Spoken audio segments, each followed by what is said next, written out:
The encounter log.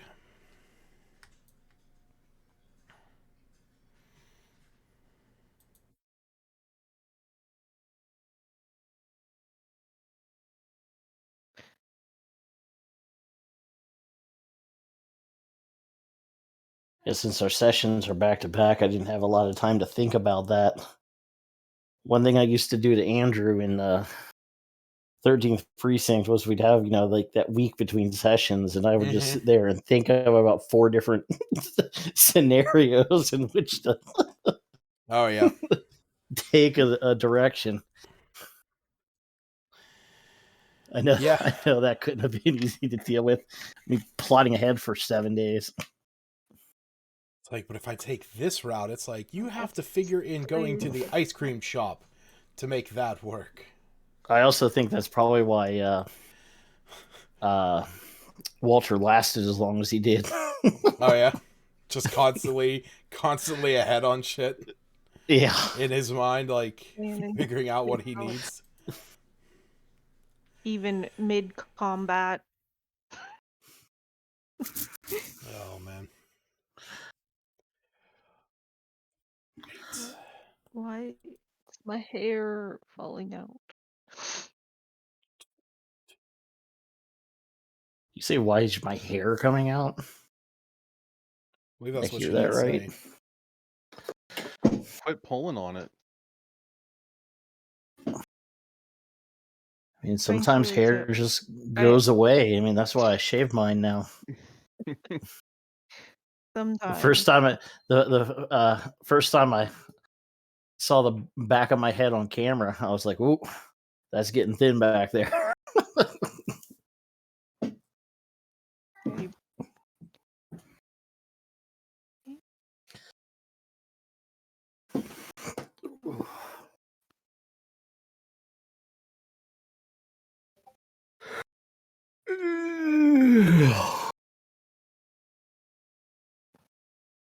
Ooh.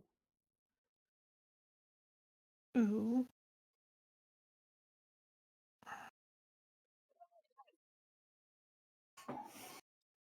Alrighty then. So we'll go ahead and what matches the guy's shirt? What matches the guy's shirt? Posted your shirt. My shirt? I've got cam up, and yes, I saw. Oh! The fact that we're both wearing a burgundy shirt. I was like, this is from whatchamacallit. I didn't say it was exactly identical. Anyhow. Keep looking at that husky. That's what my head noticed. Very thin. Burgundy shirts because he's a Washington fan. That's right. Alrighty then. Well, so apparently there's a new Spider-Man trailer out. Yeah, there is. Oh, is there? There is. It was just released half an hour ago. Yep. That's what my Marvel Strike Force group just told me.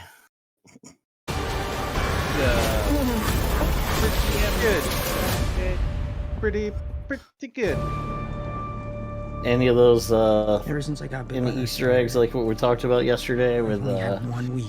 Tobey Maguire, Andrew Garfield? My life is fun. No, there's no footage of other Spider-Man, but there is footage of all the villains that are going to be in it. Yeah, I don't think the villains are that big of a secret because they keep they finally showing that. They finally showed a splash image the Peter Parker Spider-Man. Lizard, Doc Ock, Sandman, Electro. We started getting some visitors. Green Goblin. Are they get Thomas Hayden Church back or someone else? From every I don't know. universe. They just had him in like full the Sandman physical form. Hello, Peter. And it sounds like William Dafoe, but they don't show his face. They just show the costume. I'm sorry, what was your name again? Dr. Otto Octavius. Wait, no, seriously, what's your actual name? But I will say Alfred Molina is like fucking... There are others out there. We need to send It's them like back. putting it all So, out there. It's like Scooby-Doo this crap. He's You just know, fucking all this is rocking kind it. of your mess. I know a Chewing couple that magic scenery. words myself, Yeah. starting with the word please. Please. Scooby-Doo this crap.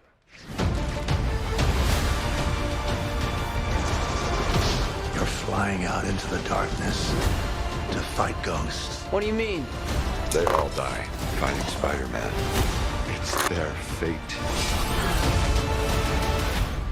I'm sorry, kid. Yeah, me too. Don't.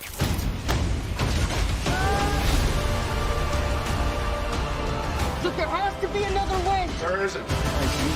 They're a danger to our universe. You're not gonna take this away from me.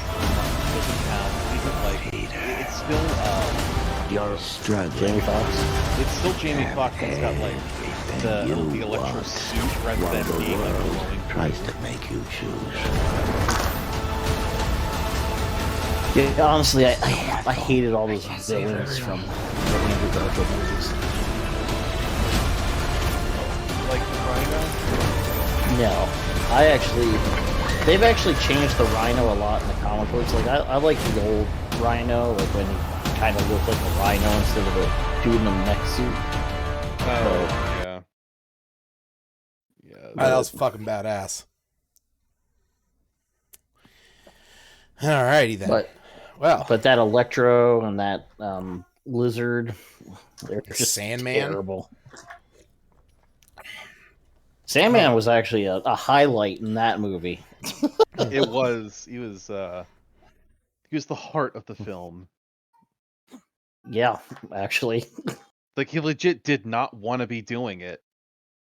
Oh yeah, wasn't he the bad? He was that was the bad guy from George of the Jungle back in the day. Whoever played Sandman, I can't remember his name, but Thomas Hayden Church. all right, he played the bad guy in George of the Jungle. He played Ursula's husband or fiance or whatever he was. I remember he fell in elephant poop in that movie, and as a child, I thought that was the funniest thing. And as an adult, I still think that's the funniest thing. All right, cool. Yeah, so we'll get this show on the road. If you all don't remember, I know our last session was ages ago. You guys had taken a rest inside the room that was the first room that you guys encountered some of the undead in, regained some of your hit points, some of your spell slots. You then started making your way down into the lower levels of the crypt. You went down into a room. It was there that you discovered some bolts on the ground from a crossbow. And luckily, with Tor's keen eye, he was able to spot the trap in the hallway, that if the pressure plates were depressed, it would activate the trap. With Osprey's techniques, with a thieves' tools, with a set of thieves' tools, you are able to get them jammed so that you could all traverse, albeit with one incident. As you made it through to the next area, you guys headed down into another lower chamber, and that is where you met a man named Agrith Lonesworn. He explained to you that he had come down here a few days ago, some indeterminate amount of time ago, with a group of adventurers, and that it was actually through the actions of one of the members of that group that the seals that were attached to the statues at Kellamvor were shattered, potentially causing the situation that has unfolded. When the group was in the room that you are currently in, they realized that the door beyond here was sealed by some means that the group was unable to discern, and then the other three members in there started to change and transform into horrifying mold zombies. Agrith was able to escape, and he secluded himself out in the room just before this larger chamber, blowing a hole in the floor with a makeshift bomb along the way, but having no way out as the doors behind him ended up becoming sealed off. And so he relegated himself there to death and misery. But with all of you there to assist him, offering up some water as well as some rations, he also gave up the 2 health potions that he had found in a chest, as well as the potion of mana recovery. And so with that, you guys went in, you handled the mold zombies, you were able to light the brazier there, and after one of them had put it out, you were able to relight it. And it was when it was relit, or it was when it was lit, that you saw that a lever on the wall had gone from the off position and gone up. It was shortly after that that you guys were standing there resting, trying to recover a little bit. I know that Osprey cast her one spell, recovering her prayer of healing, recovering some hit points. It was also there that Rook almost died. And it was then that Agrith showed you guys the note that was on the mage's that was in the mage's pouch, which revealed that Mayor Allard Devry, the mayor of Crestbury Toke, was actually the ones to hire these adventurers to come down here into the temple, promising a 10% to any of the treasures that they found. So, that's kind of where we... Tor very nearly died as well. That's true. You went down. Definitely. The two of you were making death throws. Go lay down. And so, yeah, it was at that point, you had all sort of agreed that, after this, you were going to go and confront the mayor, but you have to get through the next chamber in order to make that a reality. Do it. And that... Look in there. Just get out of this void and into the chamber. Oh, shit. Argrath said that woman wasn't really part of their main party, and she joined them. He explained that Khaleesi was not a part of the main group, that the main group consisted of Samilkin Farcaster, a tiefling mage, Gromlik Three Teeth, a dwarven warrior, and himself a human rogue artificer. Khaleesi, being more of a trickster rogue, joined, saying that she had also taken on the job from the mayor.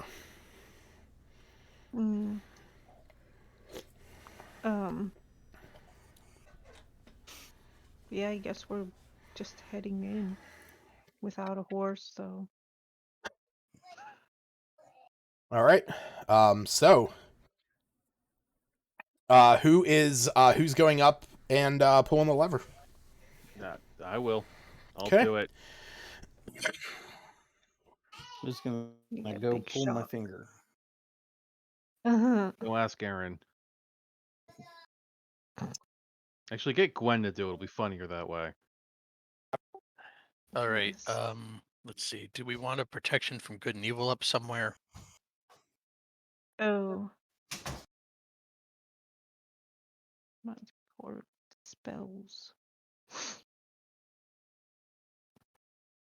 I mean, it sounds like a good idea to protect from evil.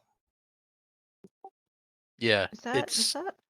it's single target, but it will give somebody it'll grant disadvantage on the attacks of aberrations, undead, etc. Aberrations, celestials, elementals, fae, fiends, and undead. So you get to pick one of those. Or no, it's just those. It's just those. That's right. It protects from evil and good. Right.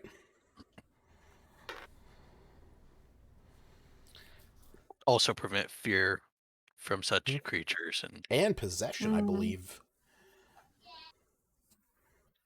So all sorts of neat effects. It's just only one person is getting it unless I use both my spell slots right now. Actually, no, one person because it's concentration anyway. And concentrate on more than one spell, can't you? No, you cannot. Or no? Which also means I can't branding smite after casting. Correct. That.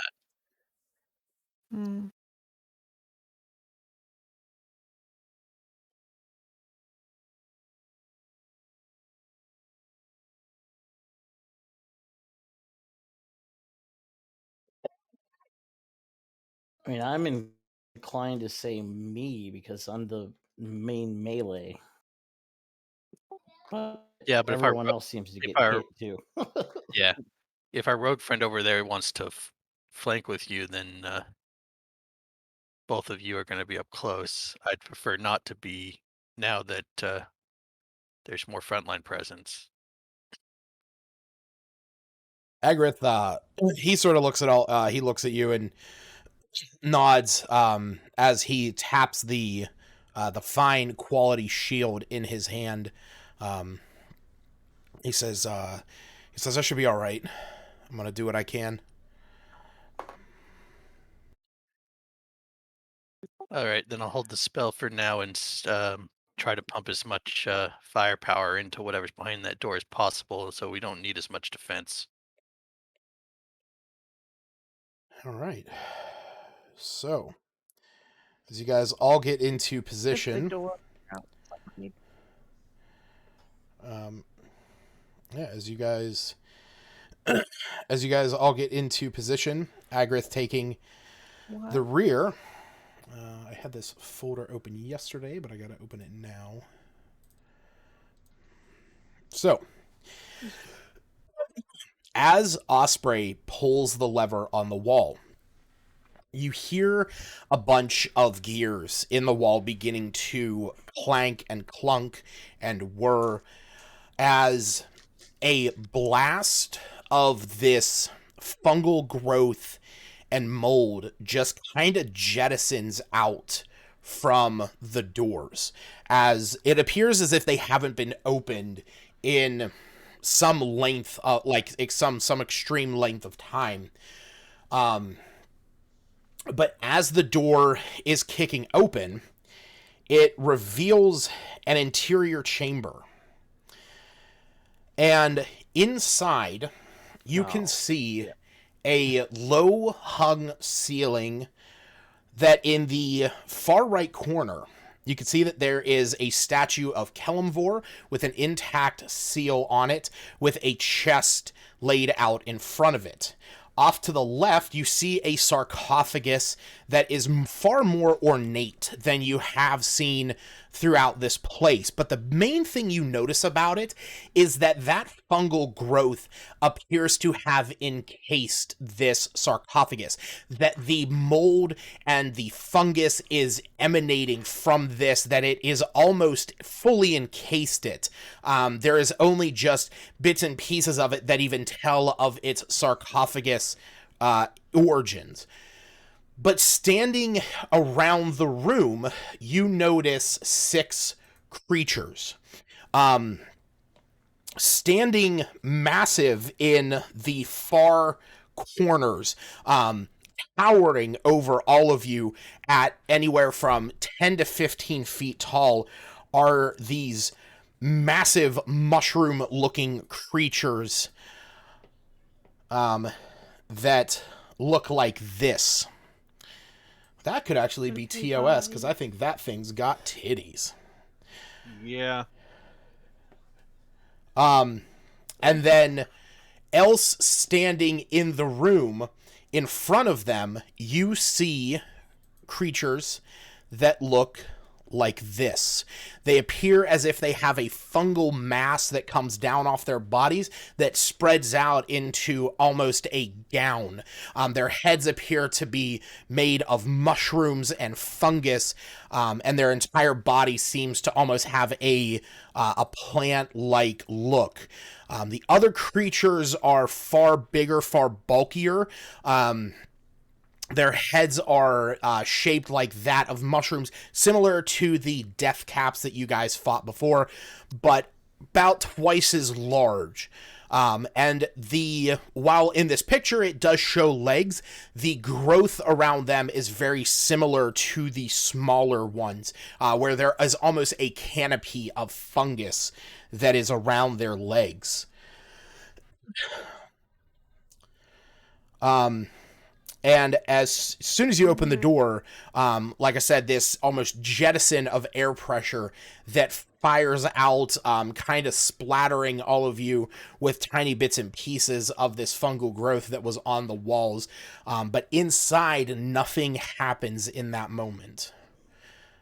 It is still a dead stillness in that room. There is a singular light source on the one wall, though, off to the left. Oh.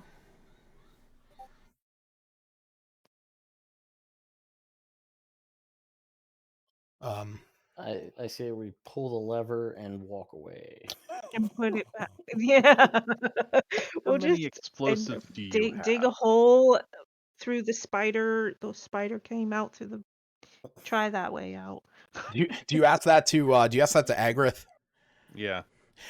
He looks at you and he shrugs his shoulders and he says, "Honestly, I threw my belt when I was trying to get away from my old companions. I'm out." Well, shit. Yeah, sorry about that. All right. So, how's this for a plan? Bottleneck them. If they start coming out this doorway, that'll work fine. How are we gonna get them moving? Shotgun do I have line? blast. I was gonna say, do I have line of sight to one of them? Because I'll just shoot one. You do. You have from where you are standing, you have line of sight. Yeah, I mean you got good line of sight up this way, definitely. Oh, well, I'm gonna fucking shoot Maybe one. you can just. I think I got the talk line of to sight on them. one of them, but it's got cover. Yeah, from where Rook is standing, Rook, you're able to see this one back here, but it's just like you're able to see the edge of it. The smaller ones you see, they appear to be as if they are standing in front of these larger masses.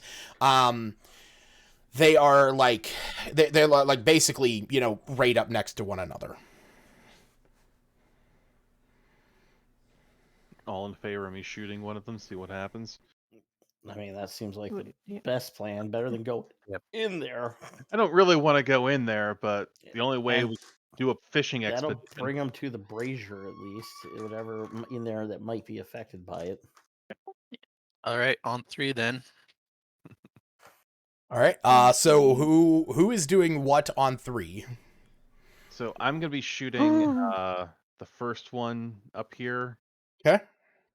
And I'll shoot this one. Okay. And I'm gonna dash.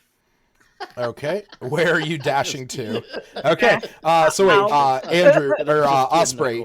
Osprey, were you going after the bottom one or the top one here? Bottom one. Okay, cool. All right. So you guys can go ahead and roll your attacks. Is it all 4 of us, or just the top? I mean, you can attack if you wish. I'm going to ready in action for when they come into my square. I'm gonna bash them. Come into your. We're gonna let them come into this. Well, I guess firebolt. When they get to in the threatened area.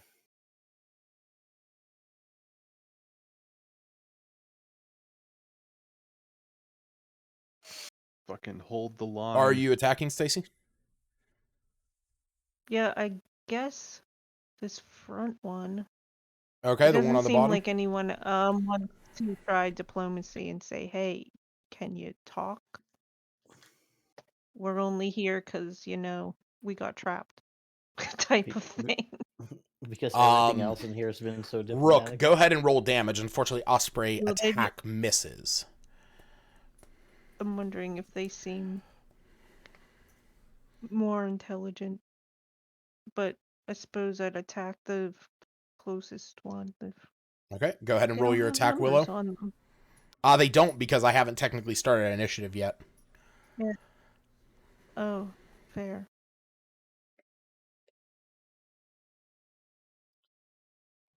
Guess for what it is worth. There we go. Okay, so Willow, go ahead and roll damage as well.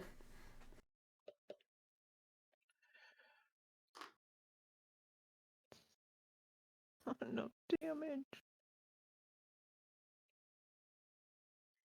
Okay, so now that we got to that, let's go ahead and roll initiative, because I am going to need initiative from everyone, because shit's gonna go down. Yeah, of course it is. I'll fucking go first. What? Oh, good. Yeah. Holy Oh, shit! good. Finally, you got your. I could have used that roll, but it doesn't matter. Tor took the bad roll for you. If there's a time to roll well, this is it. So Oh wait, that's right. Tor gets advantage because of his Yep. his weapon. All right, there we go. Hmm. I need to remember I have restore balance. If any of us have disadvantage, I can cancel it. I only have one more charge of that, but because I'm remembering I have sorcery points to maybe open up a spell slot or twin one. All right, Something. Osprey. The moment you see that as the moment you guys let loose, you see these creatures react. They flinch and they shudder. Almost all of the mold and fungus that is across the floors, up the walls, covering the ceilings, it all kind of shakes and rattles. You hear this high pitch, this high frequency sound kind of race all around you. When this happens, and you feel or you see almost like an undulation of the mold that is underneath that sarcophagus. All the more reason I Undulation. don't want to go into that room. That's a foreboding description. Go ahead and shoot B2 again. Okay, go ahead and try. He says shoot it again.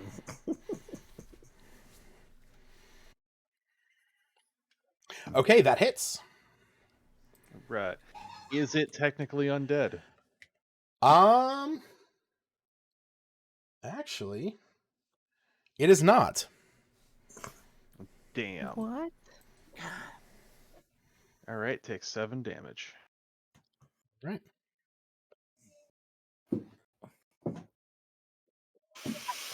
Man. All right. So That would have been a great World of Darkness roll. I have a die pool equal to Walter's melee, and I just roll it all the time. And Nice. I just rolled 5 10s. Ooh, there you go. You just instantly knock someone unconscious, is what you just did. Yeah, because that's not even with exploding them. That's just the what I rolled. Okay. So, Osprey. Mm-hmm.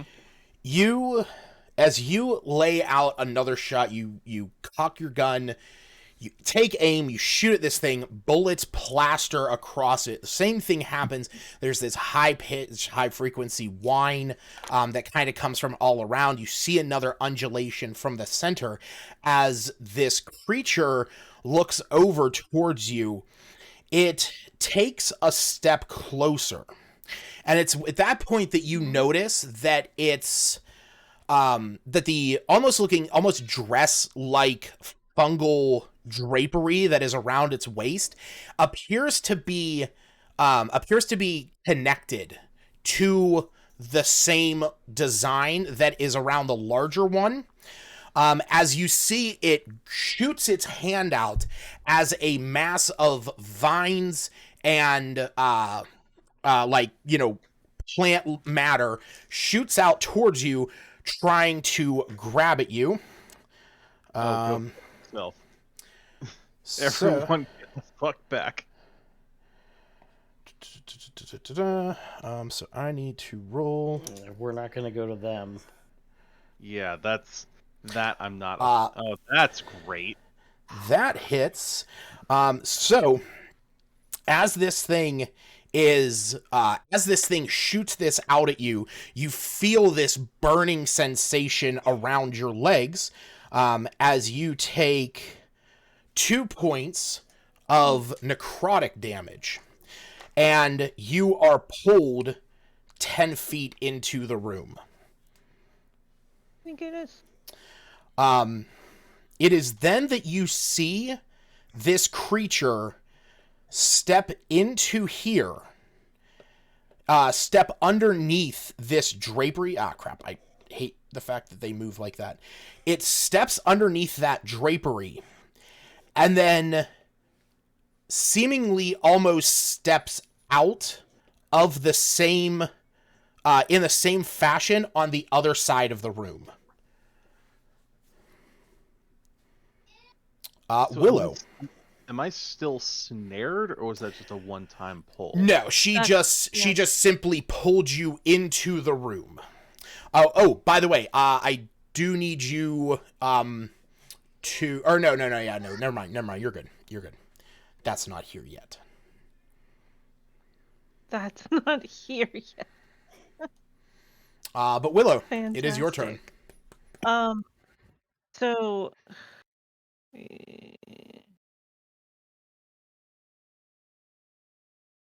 I guess I'll just aim at B1. I can move later.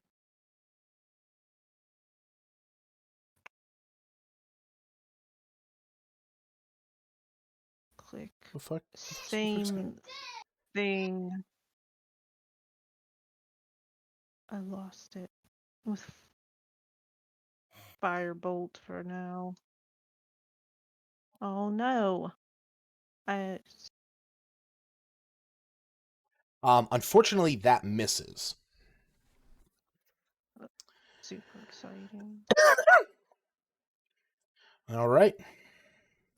Oh, sorry, go ahead.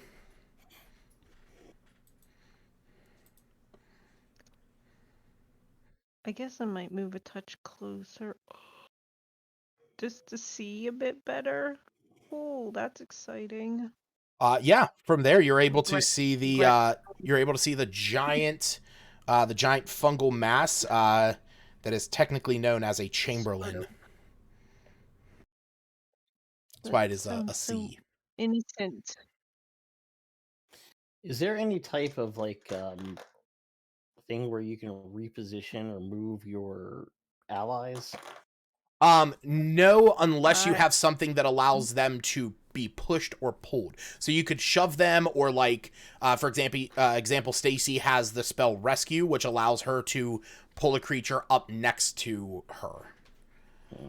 A willing creature. See about stepping up and then repositioning Osprey back into her spot, but that's now been filled too. So.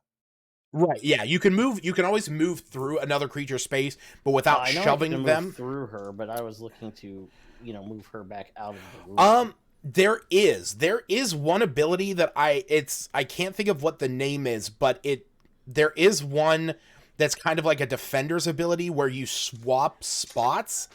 I believe that it's a Paladin of Redemption ability.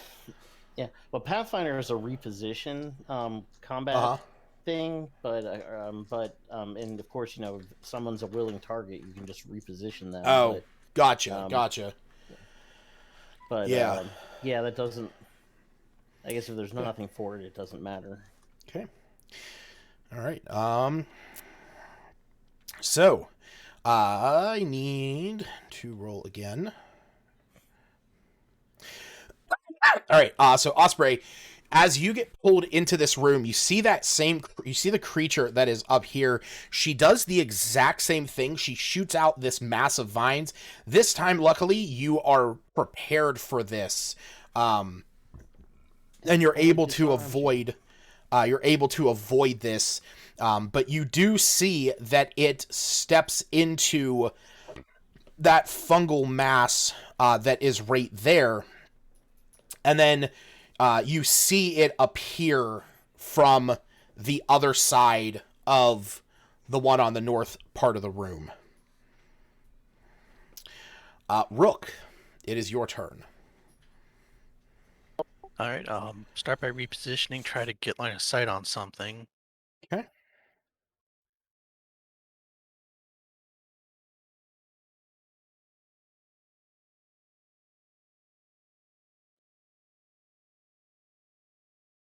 Is the sarcophagus there providing cover to B3?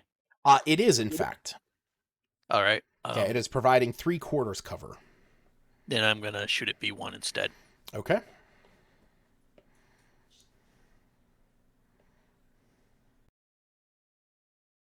I'm gonna true strike and then shoot. Okay. Coolio.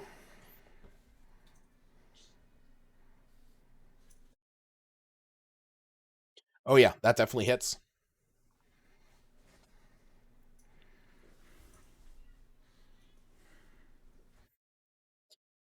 All right. So you take a shot at this one. As soon as you do, the same thing happens. That pulsation, the fungal mass on the sarcophagus heaves once again. All right. It is Tor's turn.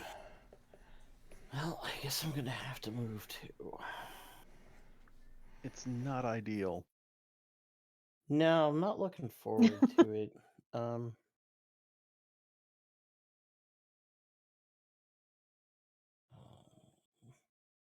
trying to move the there we go.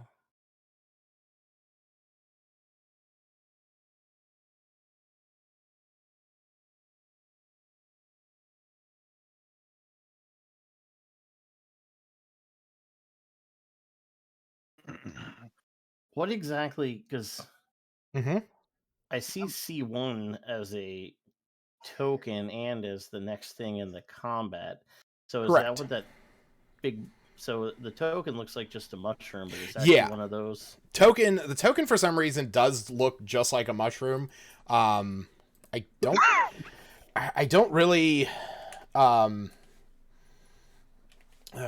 me pull it up here. Yeah, because this is the token artwork that it gives.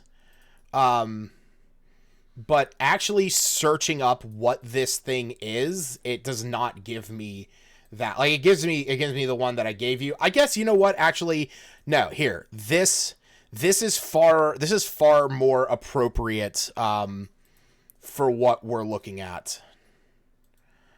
That or this. But again, more fungal in nature. The second one is far better. I don't actually think that's it, but the second one's far better. What I'm going to go ahead and actually do is throw my boomerang. Okay. At... Do I have line of sight on B2? You do, from where you are standing, okay. Yes.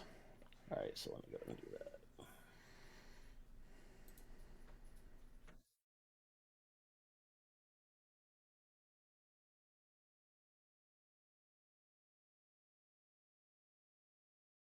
Ooh, a natural 7. I thought it was a natural 1 at first, but...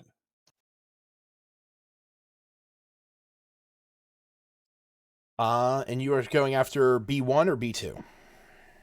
Was it B2? Oh, yeah, B2. So you throw out your boomerang, it flies out. This creature, it flies right over its head as this creature ducks down, and it flies back to your hand. Okay. What is... You can use a bonus action on your turn to make ranged attacks with a Kensei weapon. Oh, I guess I will do a bonus action as Kensei shot, where I get to throw the boomerang again. Okay. If I'm understanding that right. Oh, sorry, I clicked something. Okay. It wasn't intentional. So throw it again, Sam.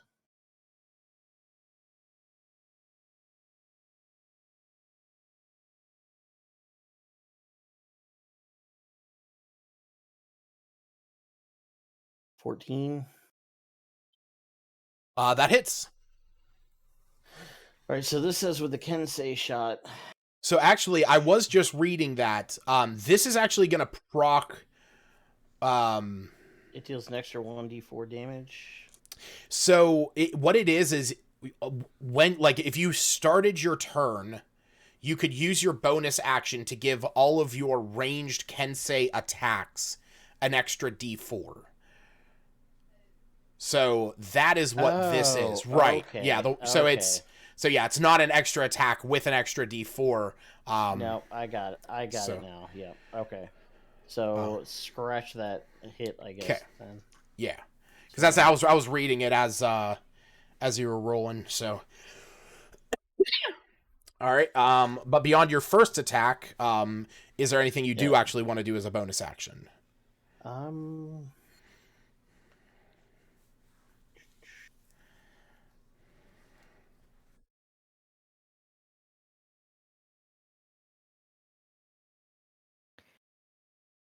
Not that I see here, no. Okay. Unless it's Step of the Wind and get the fuck out of here. All right. So, as this is happening, you see this creature that is off to the southern side of this sarcophagus. It slowly begins shambling towards all of you. That's fantastic. And as it gets down here, you can see that drapery that is around its sides, this whole fungal network, is connected directly to this sarcophagus. That it's almost, a living part of it. And it is... Yeah. It is going to go after Osprey. Well, I appreciate it putting itself within our range, since if it's that big, shouldn't it have reach? It does not, actually. It's still only 5 feet to hit. Wow. Yep. It must handle reach differently in 5e. Could kind of quadruped. It's got them T-Rex arms. Dude, that would reach. I'll tell you what, I don't know if other versions handled reach that way, but if other versions, like if your size changed your reach, that would be terrifying. Yeah, if you're large, if you take up more than a 5-foot square, you have reach in 3E and Pathfinder. God, no, not in this one. Yeah, this one you can be bigger. It's just you still get that 5 foot unless specifically the stat block gives them reach. Because that would be any large size or bigger. That would be terrifying. Honestly, in 5e it would be less damaging than in other editions because you can still approach them without the attack of opportunity. Yep. Oh, true. In Pathfinder, moving up to them, it just provokes an attack of opportunity if they've got reach. Right. Because you're moving out of their threat. So. All right. But that's interesting. You see that it moves up, it takes this slam, and then it attempts to step back. So Osprey and Tor would get opportunity attacks if you so chose. Yeah, I'll take that. I feel like Can you use a ranged attack as a basic attack? Unfortunately not. It does have to be a melee attack. Well, then it can go fuck bitch itself. Boy. Okay. Not if I do it for it. That's an nat 20 for Tor. So, yeah, go ahead and do your. I'm sure I'm gonna end up having to roll some kind of saving throw. Damn.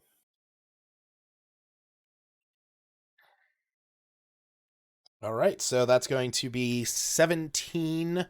Yeah, that'll be 7. Oh yeah, I did it right. Cool. And you are absolutely right. I need you to make a Constitution saving throw for me, buddy. And actually, I will also need Osprey to make a Constitution saving throw. Oh, you're an asshole. Sorry. You guys can do it.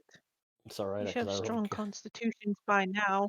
Good job. Oh, Rook, you shouldn't be poisoned anymore. I was just noticing that on your character sheet.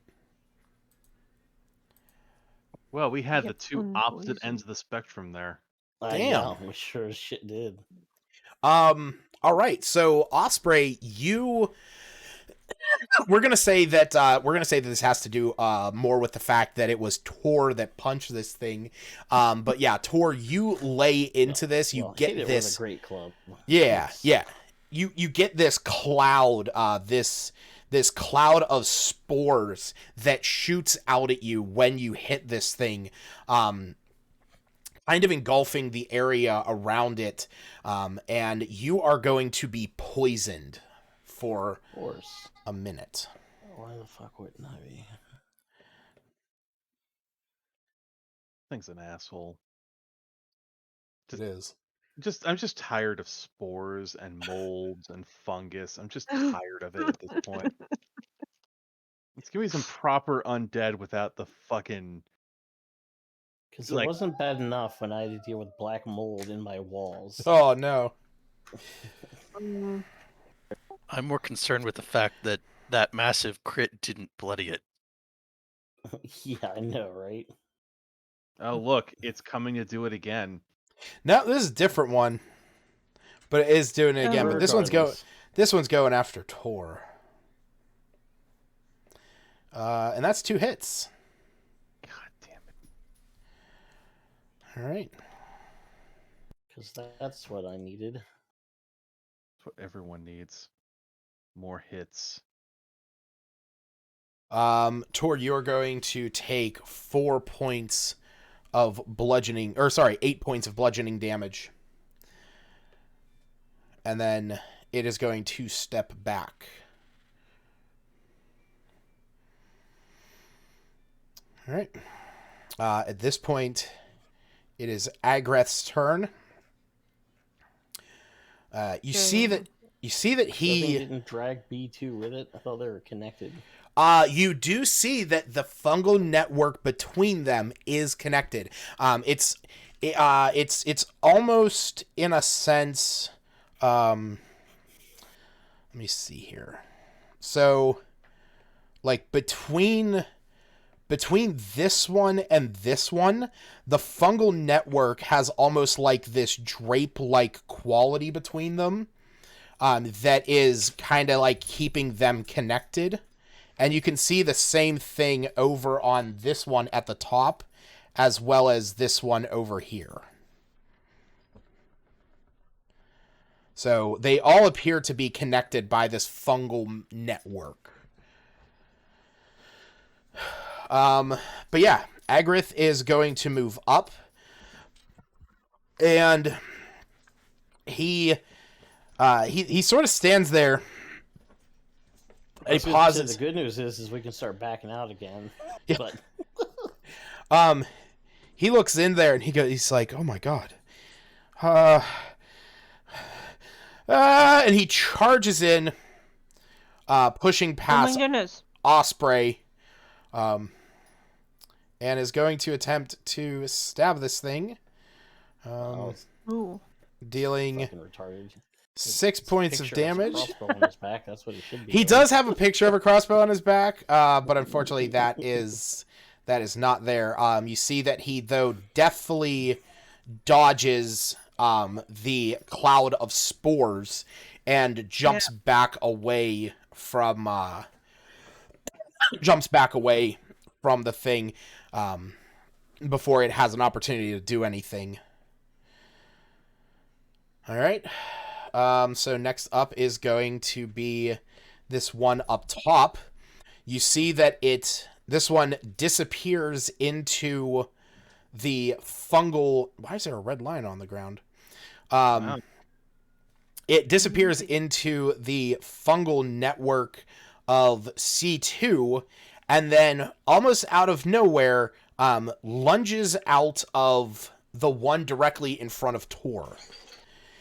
And as it does, it blasts a plume of spores in Tor's face. Tor, I need you to make another con save.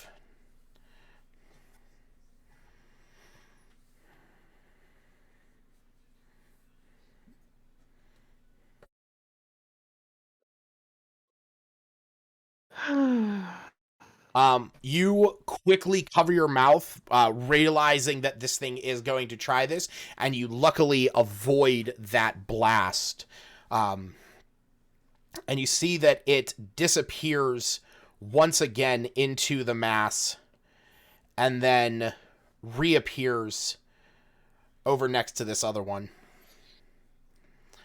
This one in the back simply shifts out and holds a position right there. Osprey, back to you.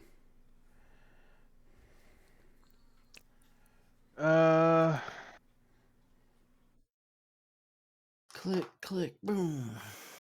I'm gonna shoot B2. I don't like that fucker. Okay. Have problems with it.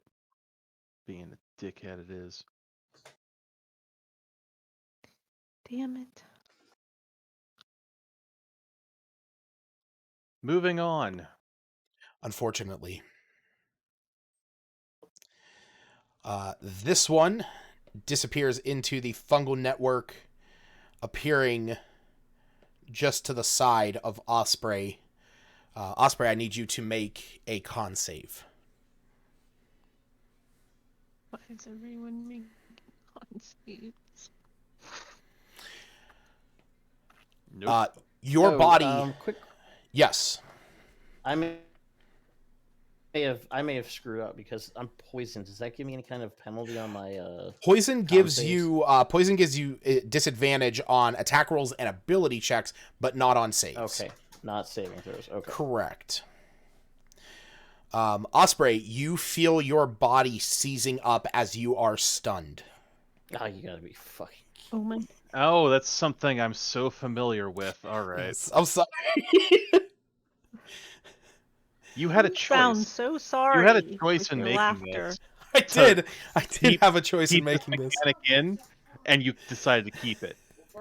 Yeah. I had this. I did have this like kind of battle in mind. Willow, it is your turn. You see Tor standing ahead of you, coughing, as his level of exhaustion still remains. His now poison nature, and you see Osprey is kind of frozen there. Her body seized up as her muscles can't move. Cool, this is super exciting. I've changed what I wanted to do about 15 times, so... Okay, so what do you do? It's bloody. Kill it. Yeah, what's that dragon bloodied? breath? Everything... I can get it back with a sorcerer points. That's I pretty think if much anytime what I'm it's time to thinking. spend sorcery points. It'll be That's the what I'm last thinking. That's fight. why I keep changing my mind. It seems to be changing constantly. So where are my freaking sorcery points? Oh shit. I can't get it back because it's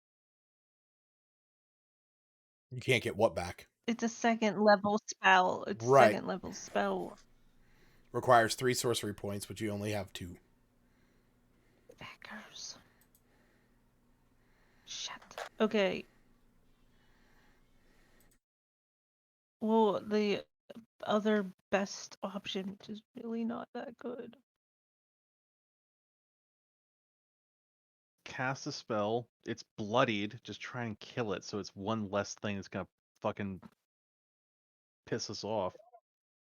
But you By still have me, lightning if I jolt. fucking Okay. Yeah, what? screaming my ass again. All right. You are casting lightning jolt on which one? It's the one goes in a line, right? Yes, it is. Which means you would have to move up Do I have into to the go in room. You would have to move up into the Oh, I have to room in order not to hit your ally, since you are behind the party.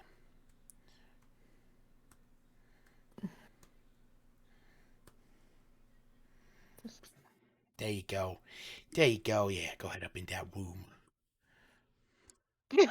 Thanks for being so encouraging. Wait. Can I do that? Do lightning jolt in a line from... I'm trying to get 2 creatures at once. You would have to move up into here. If you wanted to get 2 creatures at once, actually, you would have to move over to here. No, actually, you couldn't. Line, right? No, yeah, you couldn't. I can't. I do believe that if you were there. Oh wait, actually no, you could.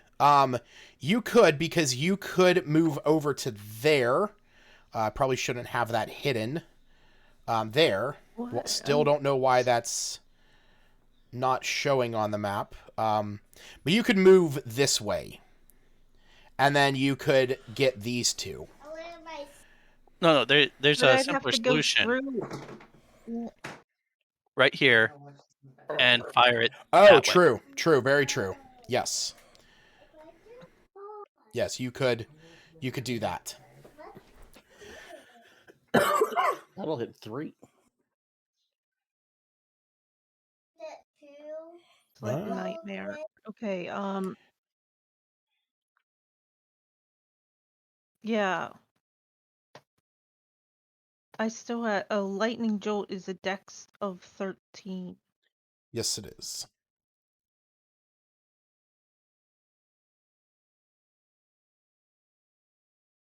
Okay, yeah, so that is going to hit. That's gonna actually, because of the way that it does the grid, it's gonna be these two that you are hitting, just because of the angles. But you are still hitting 2, so dex of 13. That is a failure, and that is also a failure.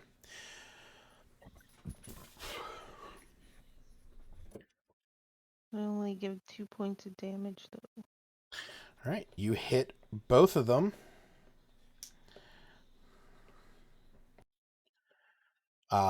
Yeah, you see this electricity begins to flow through them, but something that you notice is that this one over here, this one here, and this one here all do appear as if that jolt has traveled through the fungal network and affected them as well, but not nearly with the same severity.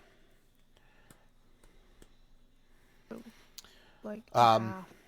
The severity of Anyhow. All right. So I can't move, but they did opportunity attacks. You did move 15 feet up into there, so you could move out, but yes, they absolutely would get opportunity attacks. Did our new friend he is a rogue and has cunning action. He can disengage as a bonus action. I was just like, since when can you...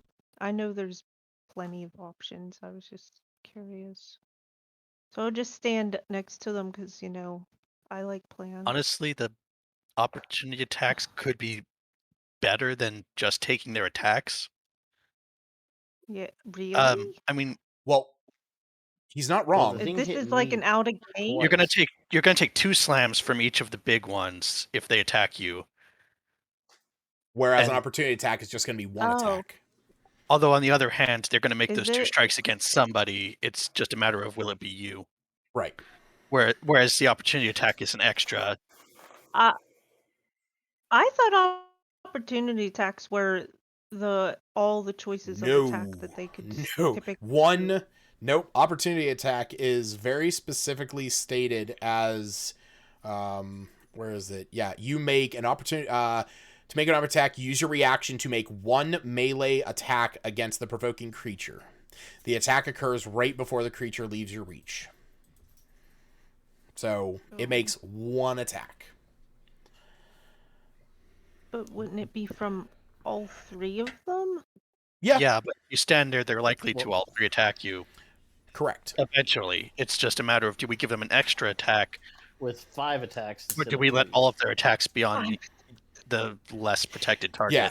It's essentially, you have the choice right now to move 15 feet out of the room, potentially risking 3 attacks, and if you stay there on their subsequent turns, since you haven't moved, you are risking potentially 5 attacks. We don't even know if B2 can actually... That's true. The only thing you have seen, that you have seen these ones do is breathe these spores out. And the whip. Correct.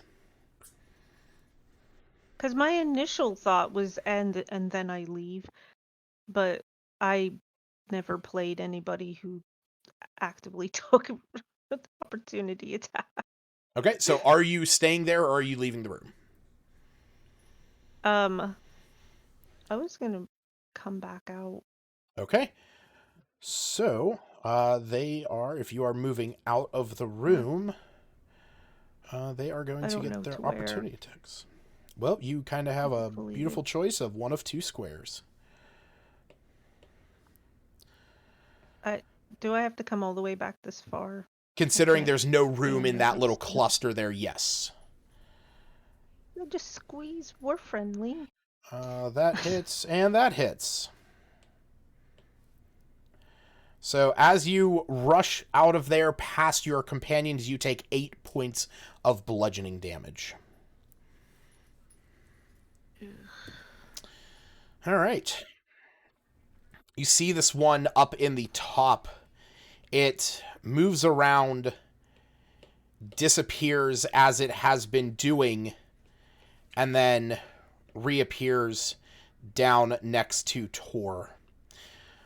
Or sorry, no, not there. Right there. There we go.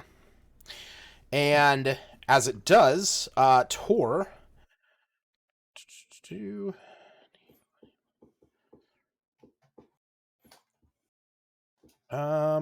that or actually that does hit. As you are grabbed around the ankles by the similar thorn whip that you saw attack Osprey, you take 5 points of piercing damage and you are pulled into the room.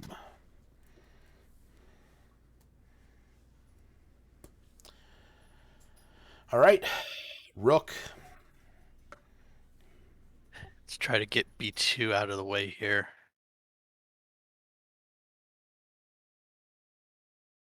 True Strike and Revolver. Okay.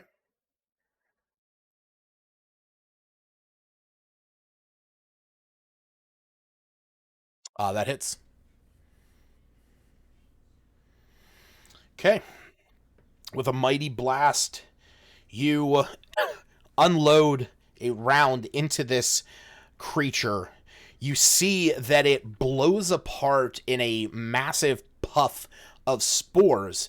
And as that does, you see another undulation come from that center sarcophagus as the head of that creature absorbs into the fungal mass network, and you see a face appear out of the fungus that is surrounding the sarcophagus.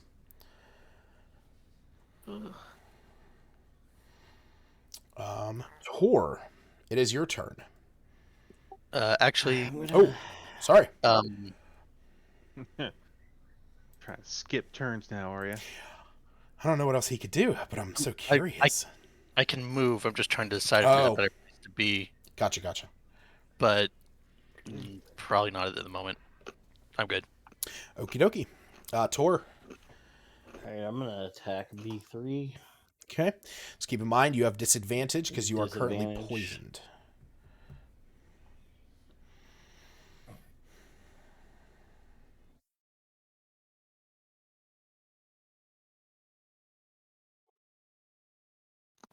Rook's revolver doesn't do any special damage, does it?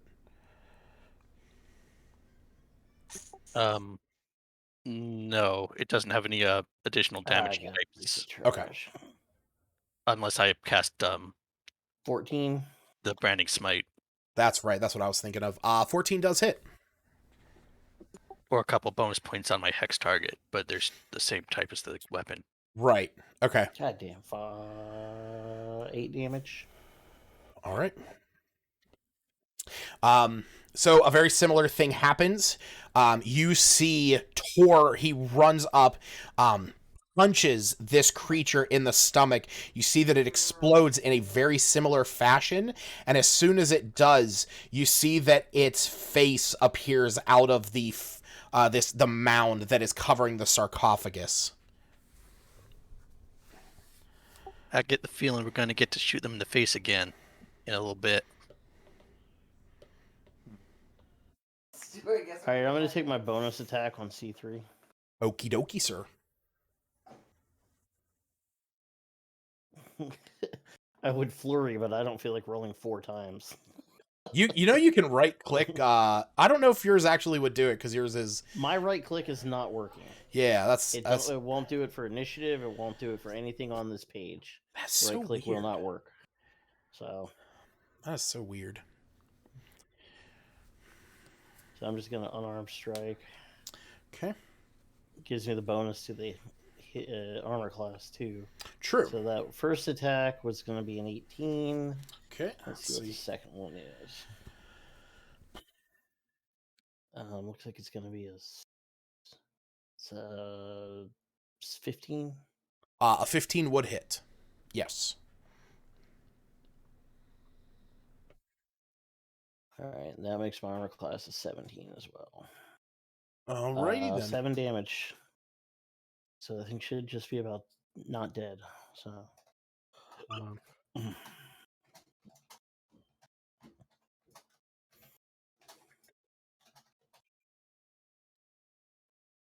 All right.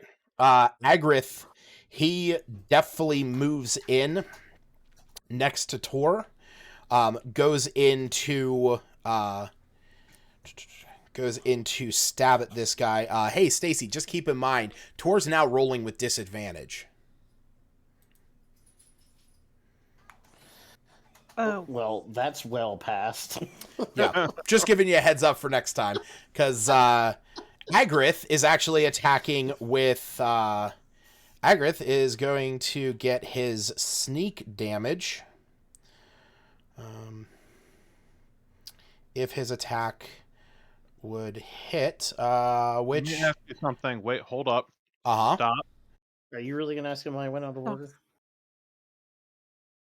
Am I, even though I'm stunned, do I get any reactions?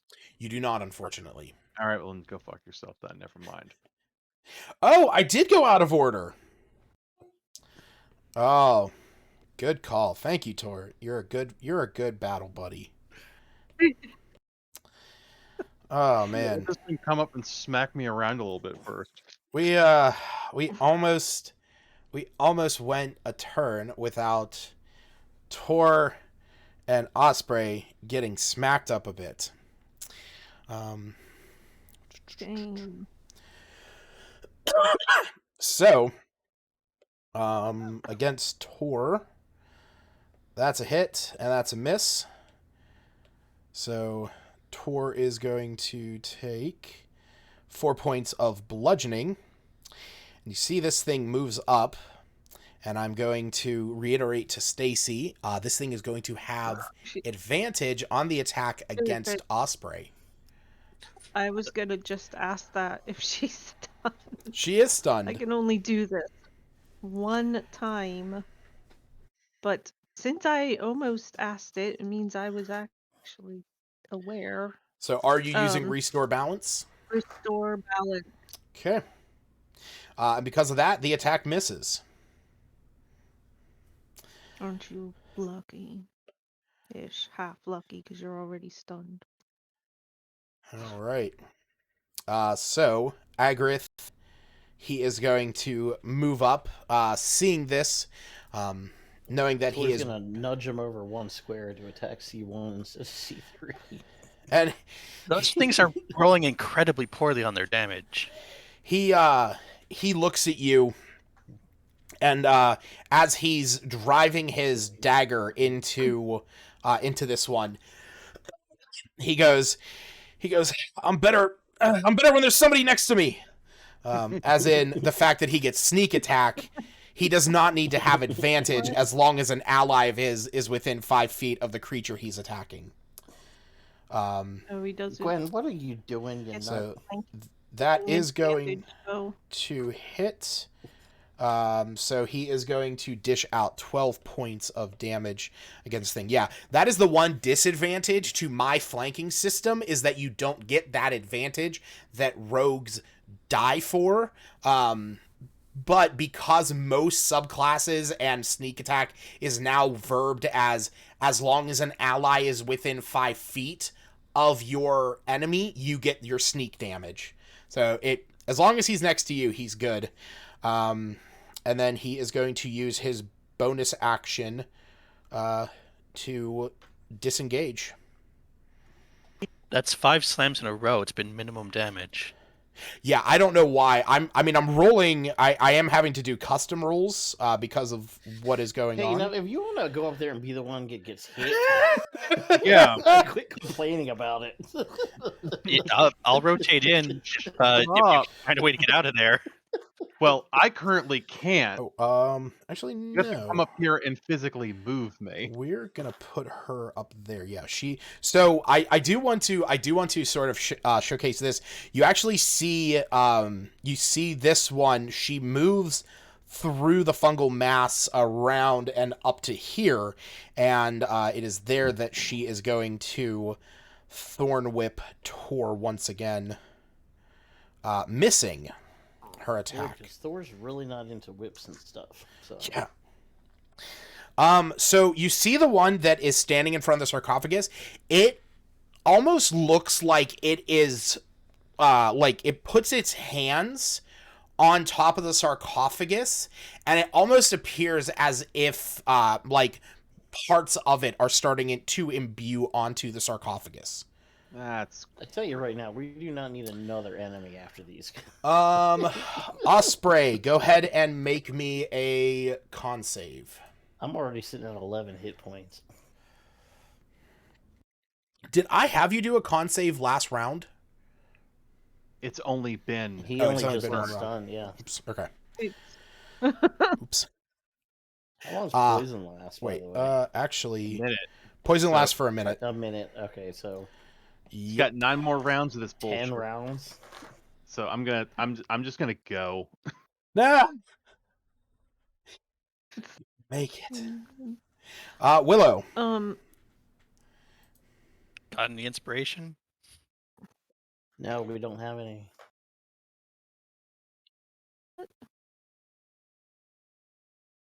What are you asking about inspiration for? Actually, wait. Osprey does have inspiration. She has 5 charges. Yeah. Ben, what are you doing? Why? Just giving you a heads Hold up, on, Andrew. guys. You could spend some of those. Just saying.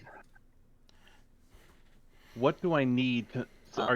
Do I need a 10 or higher to make this check, or is it a specific number I need? Like it's a spell save. There is a specific number that you have to hit. So, if and I have to take a guess at how much that is. I'm not going to be that much of a dick. You need to spend at least 4 of them. All right, can I spend 4 of them? Yeah. All right, I spend 4 of them. Okay, you are no longer stunned. Pushing through the pissed off nature of yourself from being stunned once again, you break free from it. We'll take a step back as you would have your turn. Wait. All right. Didn't mean to do that. Willow, do you have a weapon, or you only use spell attacks? I have a dagger I could use. All right, that doesn't help me. help I don't even know.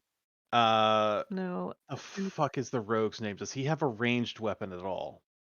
He looks at you and he says, "My crossbow broke before we got here." Jesus, tap dancing Christ. All right. Next time you get up there, stay up there. You know what? Fuck it. I'm just gonna use this thing. I'm gonna use my action to because he's a fucking pussy. Battle Commander. As an action, command up to 3 allies within 120 feet to use their reaction to make a weapon attack against one creature of your choice. So, Rook, Tor, shoot, fucking hit C3. Because the other 2 of you don't have any range. Actually, you know what, Willie, you could try to throw your dagger at it. I was about to say.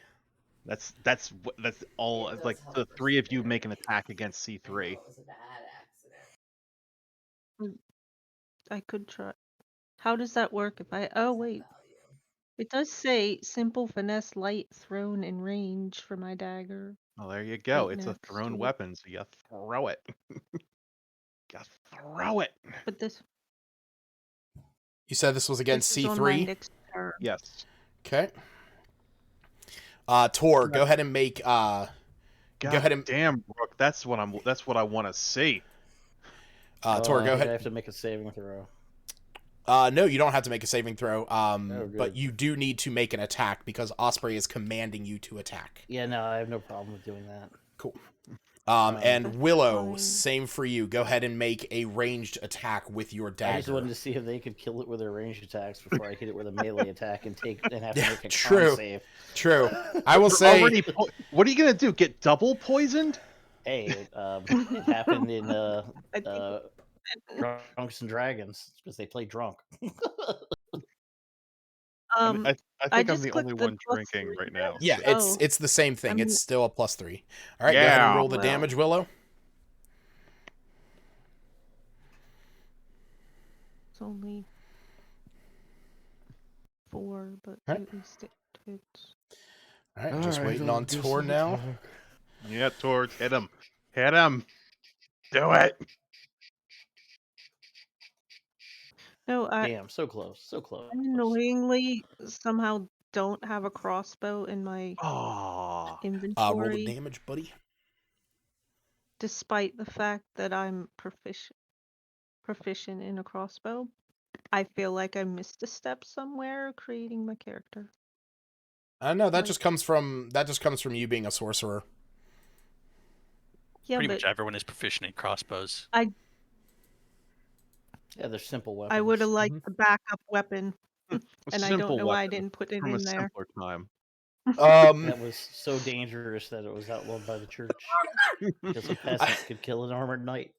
I love the concept of this scene playing out where Osprey pushes herself up, just pissed off for being stunned again. She looks back to the 3 that she's been traveling with, is like, fucking kill that thing!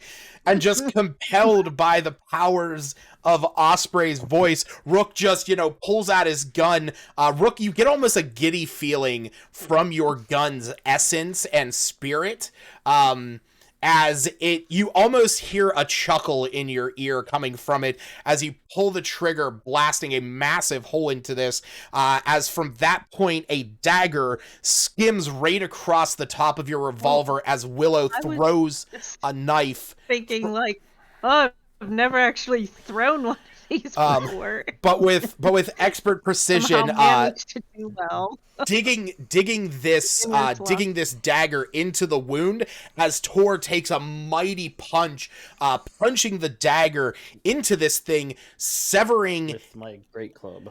Yeah, oh, that's right. You do have a great club. Just mashing this dagger into this thing's body, severing some connection as you kill this thing, but you also see the one in the back shudder as a fungal tentacle almost comes out and whips around, spraying about this cloud of spores as it dies as well.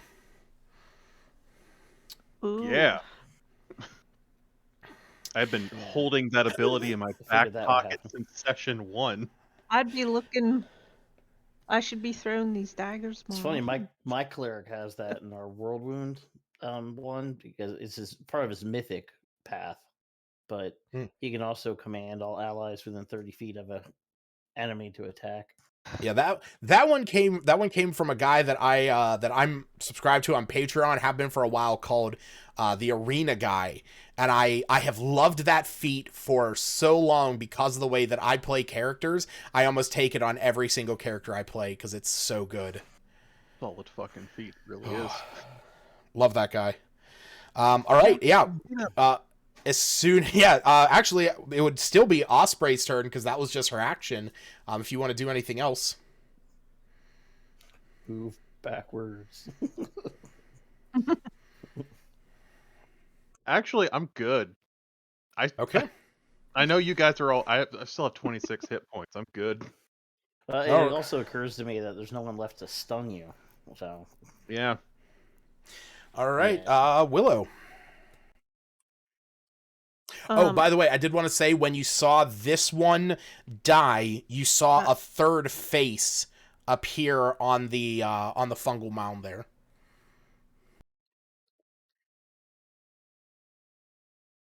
When I was in there, the fungal mound isn't attackable.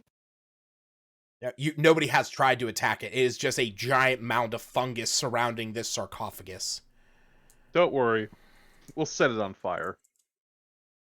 Well, I've been wanting to set it on fire, but it takes 2 actions for me to light something and throw something, so... By the way, apparently, as much as you may want to kill a large group of spiders with fire, it's ill-advised. Some guy in Australia set fire to his house. Whew. Yeah, because then the spiders run around and they're on fire. So, Willow, what are you doing? It turns out that everything around the spiders is also flammable. Very yes. true.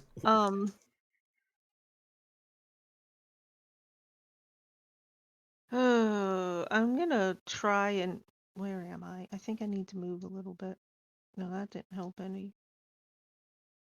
Oh, that's what we see is C1 and C2. They're all that left. Yep. That's it. Fine. Move out of the way, Osprey. I don't want to be that close. I'm gonna try lightning jolt again because it'll go through 1 and 2 if it. It will not because it is only 10 feet. Oh, it's 10 feet. I was thinking it was 2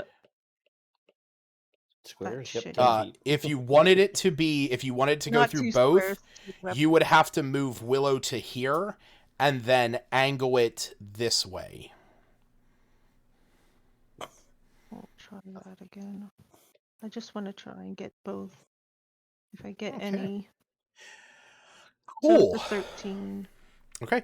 Cool. Yeah, cool. Cool. So we're gonna roll those real quick. So one of them succeeds. One of them got a -1. So that one definitely fucking fails. Negative. Yeah, it has a -2 to its dex. These things are not fast in any way, shape, or form. So go ahead and roll the damage for this thing. For what it's worth, too, Stacy, C1 should probably be dead, and we'll get to attack you between me and Rook, but I could be wrong. Yeah. All right. Just need that damage. I fucking forgot about double poison from Drunks and Dragons. So that was early on, so I figured you probably were listening then. Yeah, I was. That was.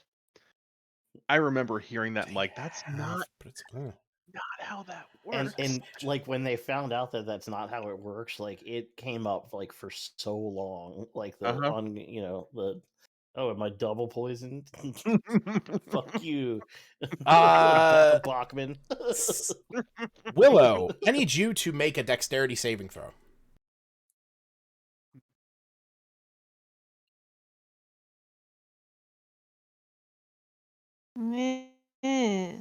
Okay. Not high enough.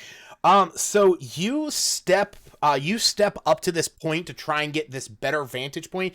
You shoot this blast of lightning out. You see that the first one in front really took the brunt of the hit. The second one in the back definitely took damage, and you did see that same arc jump from one to the other. So you definitely feel like you have done a lot, but it's at that point that you feel a stinging pain around your ankles as you see the fungal mass has begun to crawl up your legs. You are currently restrained, and you are going to take 6 points of necrotic damage as you feel this fungal mass burning at your ankles. Rook.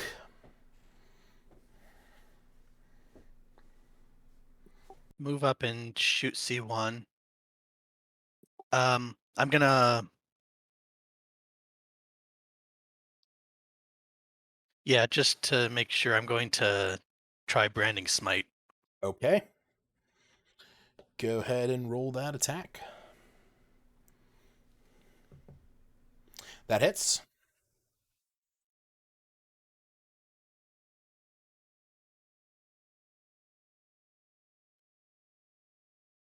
Okay. So, loading your weapon with radiant energy, You take aim and fire. You see that this thing explodes into a cloud of poisonous, caustic spume. And you see that some of that radiance, you did 5. Okay. You see that some of that carries over to the one behind it, almost as if it was this like radiant downfall on top of it. Oh, sorry. Do you want to do anything else?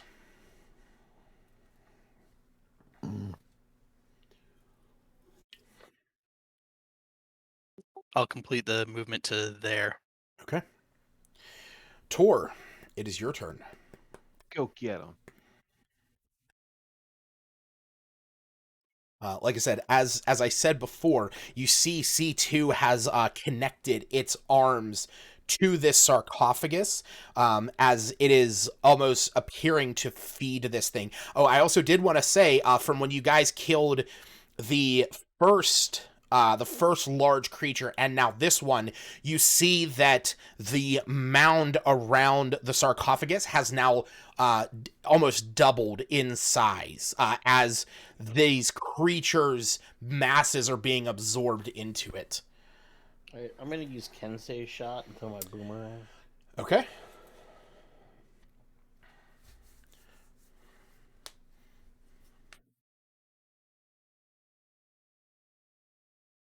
Well, I guess I definitely gonna need to re-roll out one because of disadvantage. Fingers crossed. Maybe you get a nat 20. That'll Yeah, suck. well, it won't That'll count for suck. anything. It'll True. still hit. Oh, yeah, definitely. All right, go ahead. So let me roll the D4 and then the D4.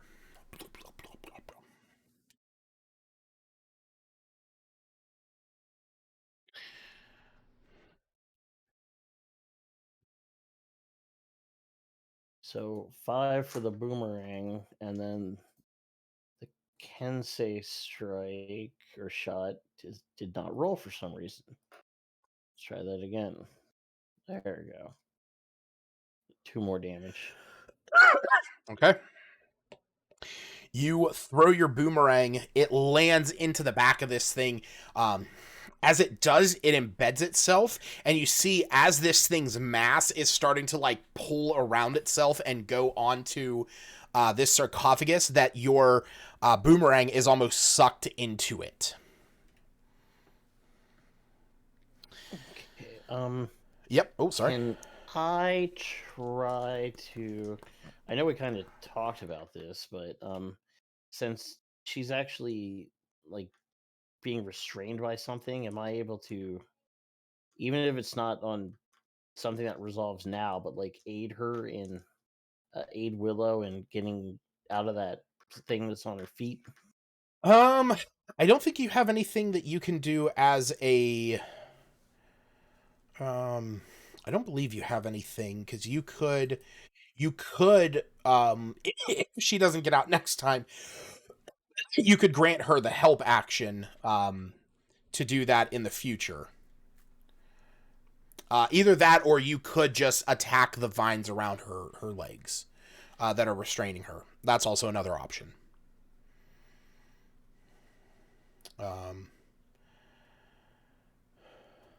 So, yeah. But we will move on to Agrith. And you know what? He runs up. He sees Willow, restrained here. Sees this. He sees that creature out there, and he like looks down at the ground, sees where the fungus is going to attempt. So he takes his blade and drives it down into the floor. And that is going to he immediately goes down to the ground and starts cutting away at the vines around your feet. Willow, you are no longer restrained. Thanks. He nods. All right. You see this creature up here is just just unloading its mass into this fungal mound. That's all it's doing at the moment. Osprey, it is your turn. You've, I should probably do this, because now it actually matters. See this thing shrink in size, as it has lost about half of its mass.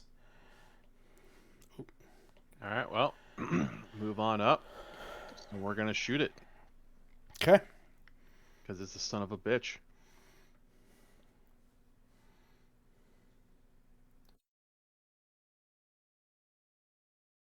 Or not. Fortunately, that misses. Fortunately. We'll say that it's we'll chalk it up to its size shrinking. You just kind of blast off some bits and pieces from its back. Willow.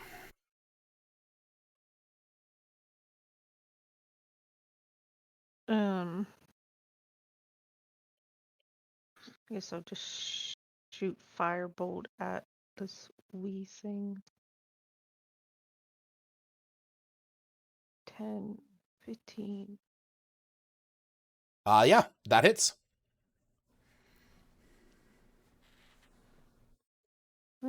Only 2 damages. Right. You blast this thing. I choose firebolt because it's a 1d10 and it doesn't. When you do this, when you shoot this thing, you see the flame. You shoot it in its back, and the flames on it as this thing is just pouring its mass into the fungal mound. You see that a little bit of the flame trickles over, starts like flickering here and there atop the fungal mound. It eventually is quelled, but you did see some singed ends atop the fungal mound. Rook. All right. True strike and another shot. Okay.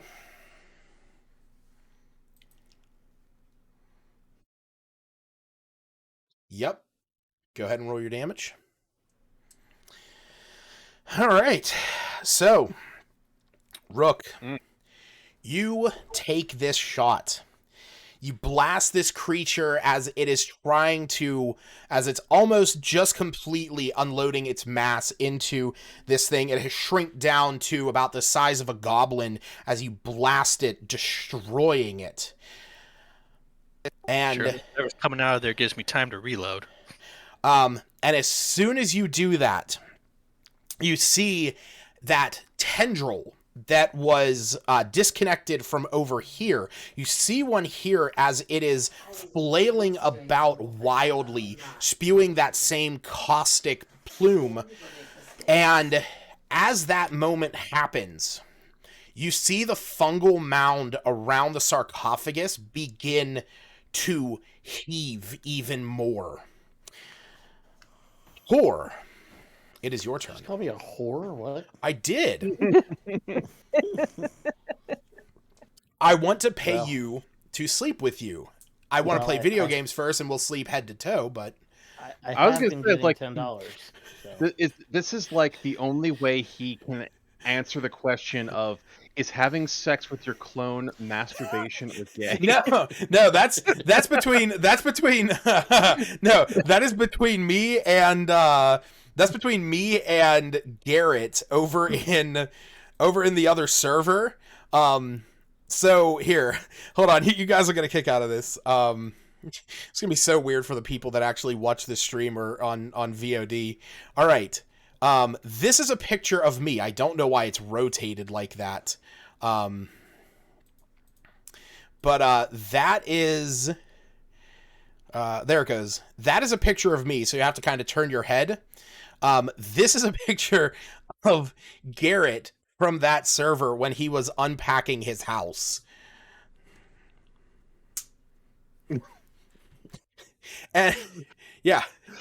He and I have agreed that if we ever did meet up, because like he and I are closer in age than Eric and I, but I've said that if Garrett and Eric and I have ever meet up, like the three of us, exist in the same place, the world could not handle 2 versions of the same arrangement of molecules. It could not handle 3, and the entire universe would collapse into a singularity. Yeah. Because Garrett's fiance posted that picture, and literally people were like, wait, did Lucas help you move? Oh man. All right, so Tor, yes, what would you like to do as you see this fungal mass beginning to like almost like breathe? It is kind of undulating. And that's at the sarcophagus? Yes. All right. What's the action to, like, light a torch? That's just an action. You you interact with an object to light it.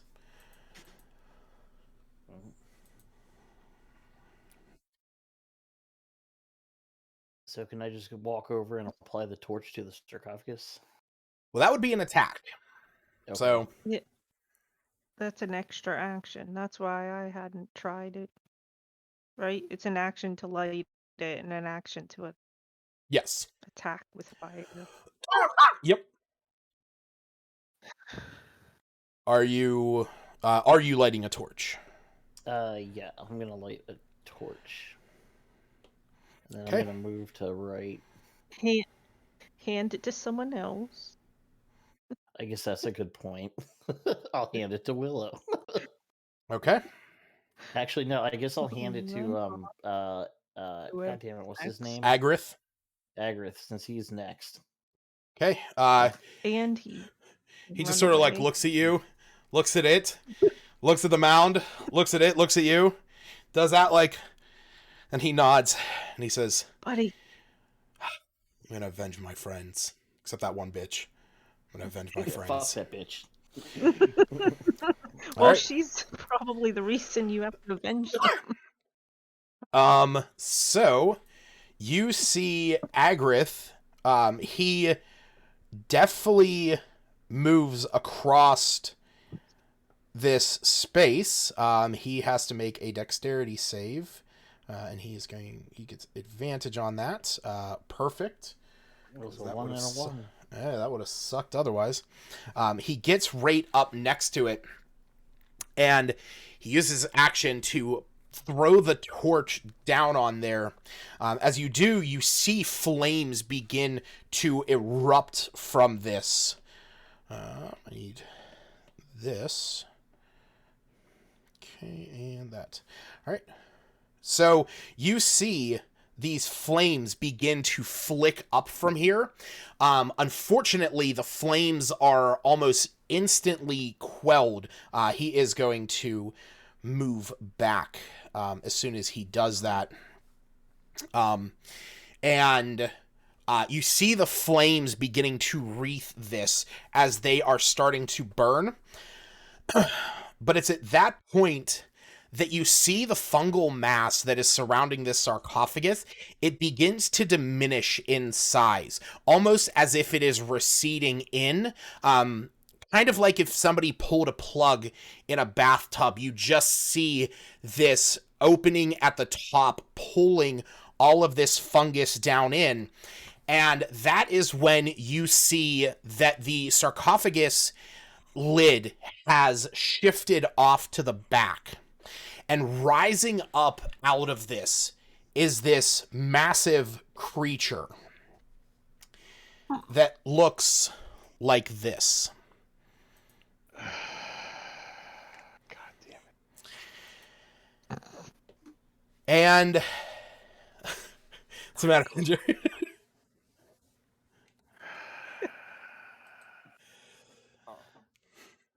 And as she lifts out, Can I shoot her? it's not your turn yet. Can I just shoot her? She's taking a lot of fucking pageantry here. Is she gonna monologue next? Can I shoot her when she starts monologuing? Oh, yes. Actually, no. We do. You see that she stands up. And as she does, you hear this voice in your heads. that says, Fucking monologuing. All right. well, you do see something happening as One she sure way to stop a monologue is turn it into a dialogue. as she moves her hand across, you see all the fungus in the room beginning to grow thicker and thicker and thicker, and I believe, yes, it would cover the entire room. So everywhere in this room, and actually, I guess it actually would matter. Oh yeah, no, this is like well beyond the reach of where you could move to at any reasonable amount of time. You see all the moss and vines across the ground beginning to grow larger and larger and larger, almost suffocating this room. So everywhere, pretty much up until the staircase that allows you guys to get out of here, is now difficult terrain. Or no, sorry. It is... No, it's double difficult terrain. 4 feet of movement for every 1 foot that you move. I didn't even know that was a thing. And she looks down at all of you and she says, "You have killed my chamberlains and my bridesmaids, I see." Well, who the hell she thinks she's getting married to? You will make wonderful substitutes. Osprey. Always the bridesmaid and never the bride. Okay. Fucking bitch. This fucking guy coming in here. That hits. Is she technically undead? She is not, but what is it only undead? Okay, it's only undead. Yeah. Okay, yes, she is not. What's she doing inside of a sarcophagus? She is, but she isn't. Okay. There's a reason behind it. Damn. All right. I've had enough. You take fucking fungus. These motherfucking fungus. You blow off. You blow off this massive chunk of her as she, kind of staggers back a bit. All right. Willow. I have nothing that's very powerful. Firebolt. Firebolt. Firebolt. Do it. Yeah, probably, most likely. But yeah, I was. You have see anything that could affect it? I'm gonna say you have you do have sorcery points. You could quicken a spell.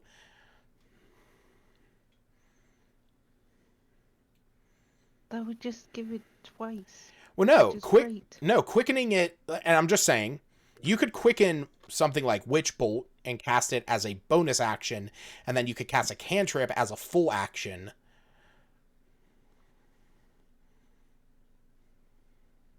Or vice versa. You could quicken a cantrip and then cast a spell. It's up to you. Just saying. There, you have options. Whatever makes you spit damage at the end. Yeah, I guess I could. I mean, I know I have quicken. I just wanted to have twin, but there's not 2 of her. I can make 2. Not 2. No, thank you. That. I guess I can. Where am I?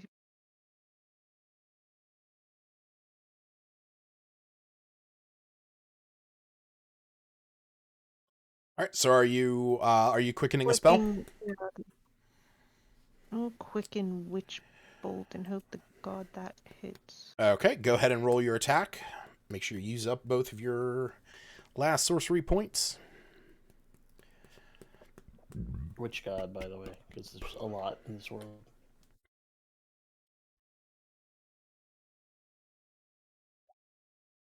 Did it hit? It does not, unfortunately. Can you wait? Can I use my ability on Can this who one? wait What ability?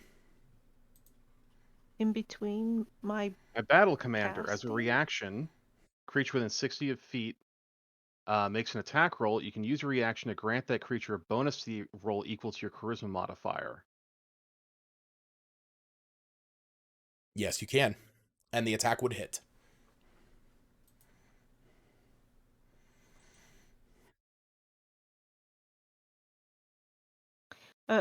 Okay. He's that giving was you he's aiding me. Yes, he Yes. is using his reaction to give you a +2 to your hit. Basically, you fire off the I witch got all bolt. 12. It shoots beyond it, and I swear at it, like lifting a finger, like you motherfucker, and it stops and hits it in the back of the head. That's amazing. And then Oh, I yep. can. I almost click throw hands. That would be funny. Then I push it with my hands. No. Firebolt. Shove it back in the and hit sarcophagus. that. Close the lid. Get back in your fucking hole, you witch. That definitely hits. Go ahead and roll your damage. Oh, 7 out of 10. That's not too Okay. bad. Well, those are high numbers. It's good. All right. Yeah, I got my max 12 for the first one. Hey, can you remove a C1 and C3 from the... What, from initiative? Oh, the turn order? Yeah, because I can't see the icon for Z1. Yeah, okay, that bitch is bloody. That's what I was looking for. Yeah. Oh, there. Oh, you can scroll through that. You can scroll up and down on that. You'd think so, but I can't. Oh, that's weird. So. Okay, so I know you need a new iPad and tires and a car and everything, and I just bought a new water heater. We gotta get Eric a new computer. Yeah, let's start a GoFundMe and get Eric a new laptop. Yes. Honestly, it could be the mouse. Everything seems to be related to right click or the scroll bar. But it works on other stuff. That's weird. So, Rook. I know I need a new computer. This thing's old as fuck.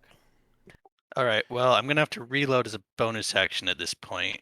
Okay. I've heard though that graphics cards are one of the things that's been affected by availability. So. Oh yeah, my buddy Jared, his shit the bed. He got it in a pre-built, put it in his computer, it shit the bed. Then he called the company, they sent him a replacement, but it took about 4 weeks for him to get it. Is Matt on Top 5 of Death? He was talking about because roll a he was damage talking Rook. about how the holy Jesus. Oh, that's just it. Okay. He was talking about how people are using high-end graphics cards for Bitcoin mining or cryptocurrency mining. It's so that you need a lot of processing power, and so they're using the video RAM on the VRAM on the graphics cards to put forth the power to run those. There are fucking farms, these massive warehouses out in China that are just filled with graphics cards running all the time to mine Ethereum and Bitcoin and all that. And the worst thing about it is that the Chinese government cracked down on it, went in, busted up all these places, and there are videos of them running over the graphics cards with steamrollers in order to show, like, we don't do this here. And it just hurts. It just... Honestly, the sort of load they're putting on those things... oh, yeah, they would not be healthy. Much lifespan left. Yeah. No, it would have been bad. Tor, it is your turn. They also caught people from the Chinese like public health or whatever. When people were in quarantine for COVID, they found out they were going into those people's houses and killing their pets. Jesus! What? They actually, like, one woman watched as they went in, like, these people in hazmat suits showed up to her house and clubbed her corgi to death. What the fuck, dude? What? What for? And this isn't just like like one of those, things in the news. It's been confirmed. Oh, holy NPR shit. actually reported on it. Yeah, I just Googled it. Oh my god, yeah. that's horrible. Apparently those people got fired because they didn't notify the people that their pets were going to have to be put down, and then they didn't do it humanely because they beat them with a club. My god. So, those people deserve to die. I don't know how fucking heartless you can be to just go in and kill an animal like that. God, I don't know. Tor, I need you to make a dex save.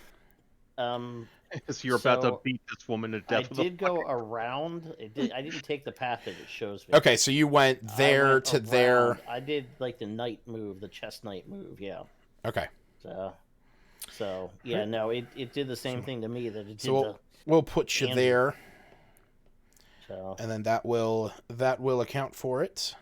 All right. So I'm gonna roll a great club with disadvantage. Okay. Okay, that's gonna be 20. So I'll roll again.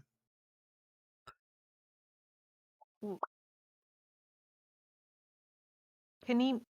That's gonna be a move 20. Through that? Oh, you know what?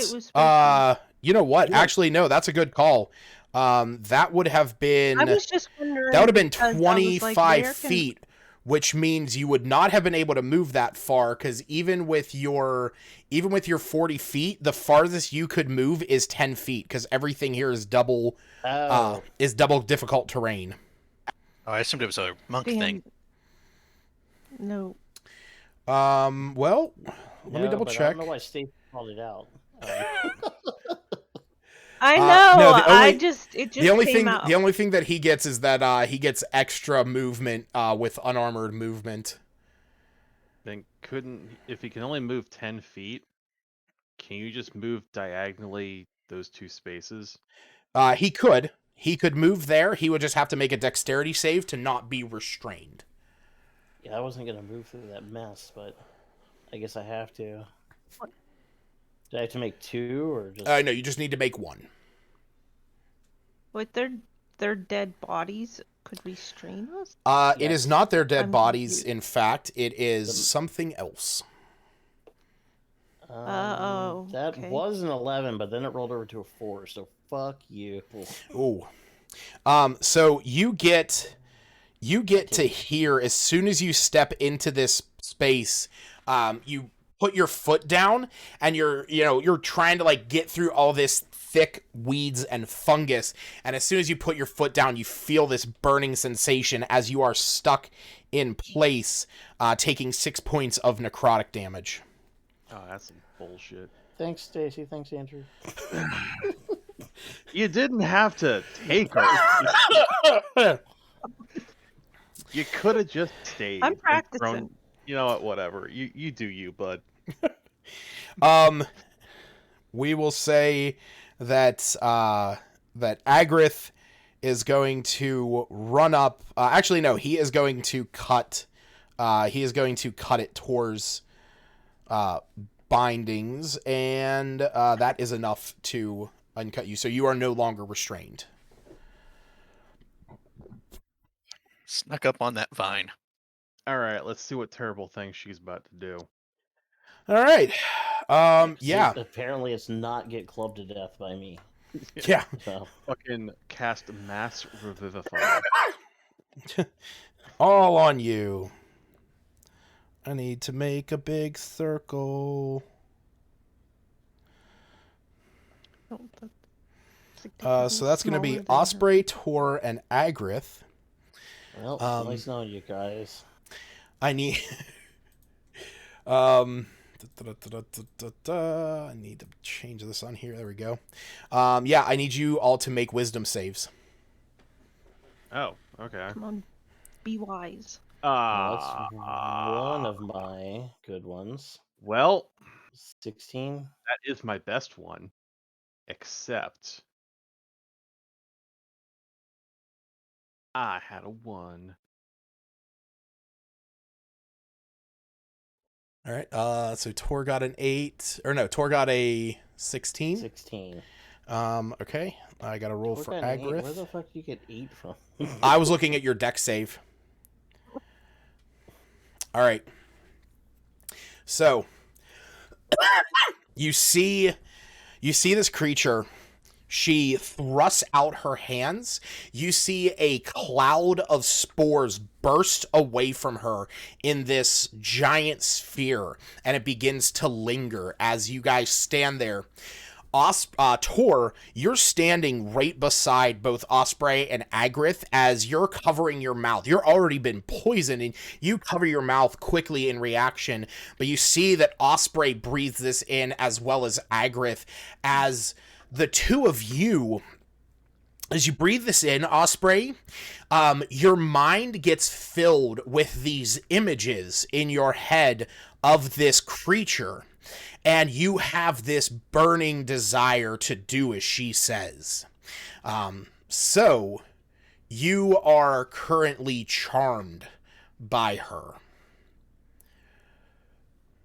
And she looks down at you and at Agrith, and she says, "In time, you will make excellent servants. Now finish them." Osprey, you have the burning desire to end these hostile enemies to your god queen of the decay and fungus. No, you don't.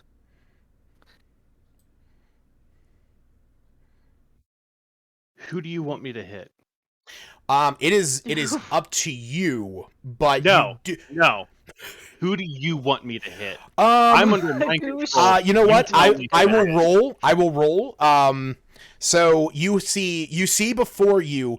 You actually do see. You do see in this moment, you actually see Agrith as a, like you feel this symbiotic connection to him. We're going to say Rook is going to be a 1 or a 2, Tor is going to be a 3 or a 4, and Willow is going to be a 5 and a 6. So that is going to be Willow. Oh, all right, Willow. Brilliant. I've been so friendly to you all this time. Do I believe that this is an aberration and or fae? I just killed Willow. You do not. Jesus Okay, I Christ. could rule out celestial, elemental, and fiend, and we already So covered we're going to take the first 2, so that's going to be 7 plus 2, so that's 9, and then it's automatically going to be 16 on top of that, so we are looking at 27 points of damage. So I just blew your fucking head off, didn't I? And my max is 27. I know. Does that... That means that you are dead. I died! I died! Mm-hmm. Kidding me. Oh god, now I know how I have to make a new character. Wait, you took... Thanks. Wait, how many hit points did you have? No, wait. I still had 13. It didn't kill me. Oh, okay. I was has a going to death say, penalty. there's no way. Okay. Yeah, because you would have had to have taken 54 points of damage to outright I would die. have to have... Or whatever you had. It would have had to have been whatever your max is plus whatever you had, which I think you had 13. So you would have had to have taken 40 points of damage to die outright. Okay, I thought you were already down to like 1 or something. No, that's me. I'm down to No. 5. True. I wasn't that bad. Okay, yeah. didn't die yet. You you see this. I had 3. You see this cloud of spores as you're watching this, and you're seeing Agrith beginning to cough and like turn, like, wrenching himself. And as you look over towards Tor, you see that he's fine. And right as you look over to Osprey, you just see the barrel of her gun pointed at you as she pulls the trigger, blasting you with these shells. Fun. It's gonna be When do I Willow's. get So a glad save on the against ground. charm? That, if I am not mistaken, is Permanent. oh no. On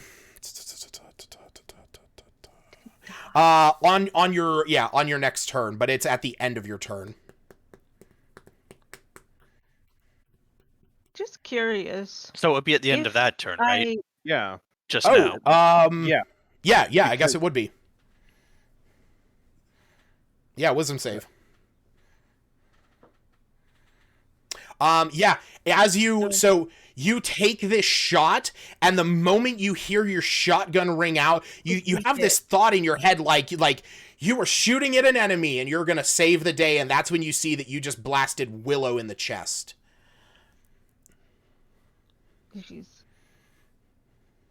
Well, dying. shit. I just had an out of game question. Uh-huh. Do you even know what happens on those character sheet if you do an outright death?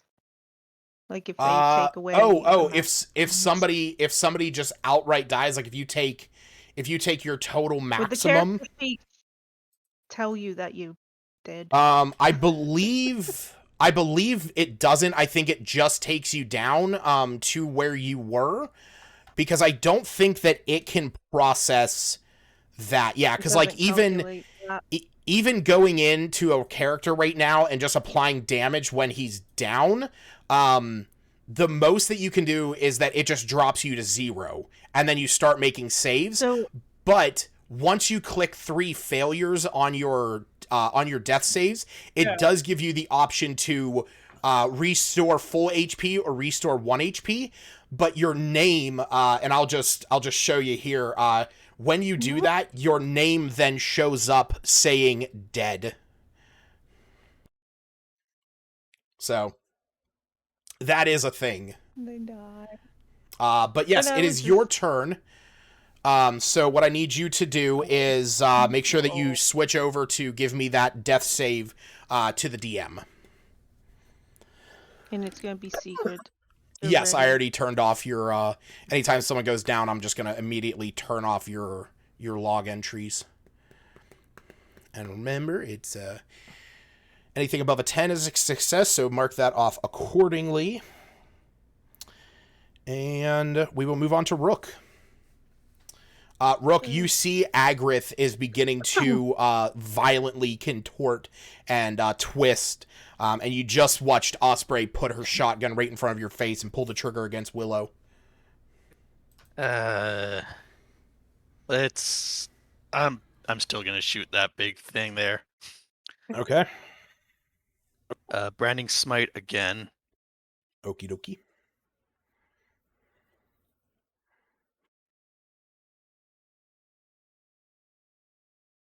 That hits.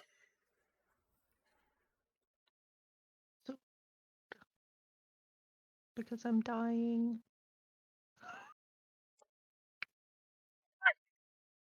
All right. As you watched all this, like I said, you see Agrith standing there, contorting, twisting. Osprey has just shot Willow. Willow is down. Tor is in front of you. He's covering his mouth, trying to like swat away this cloud of caustic spores. This creature in front of you, she is standing there. You hear this ominous laughter as you feel in your mind. You hear your gun tell you, yeah, we need to kill her. I know it's been a while since we talked, but yeah, she's from where I'm from.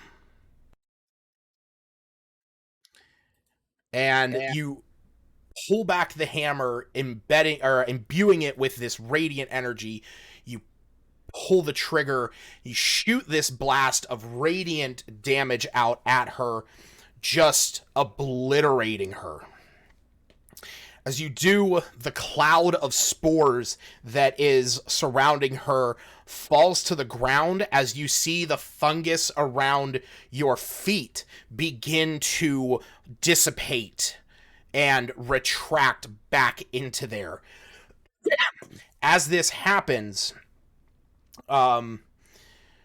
we will, so as this happens, you see that her body falls into the sarcophagus, and you just hear one final thing as her body is beginning to burn and also disappear into shadow, as she says, "The time of the Undying has come. His reign has begun." as her body just collapses. Tor. Or I guess if Rook wants to do anything else.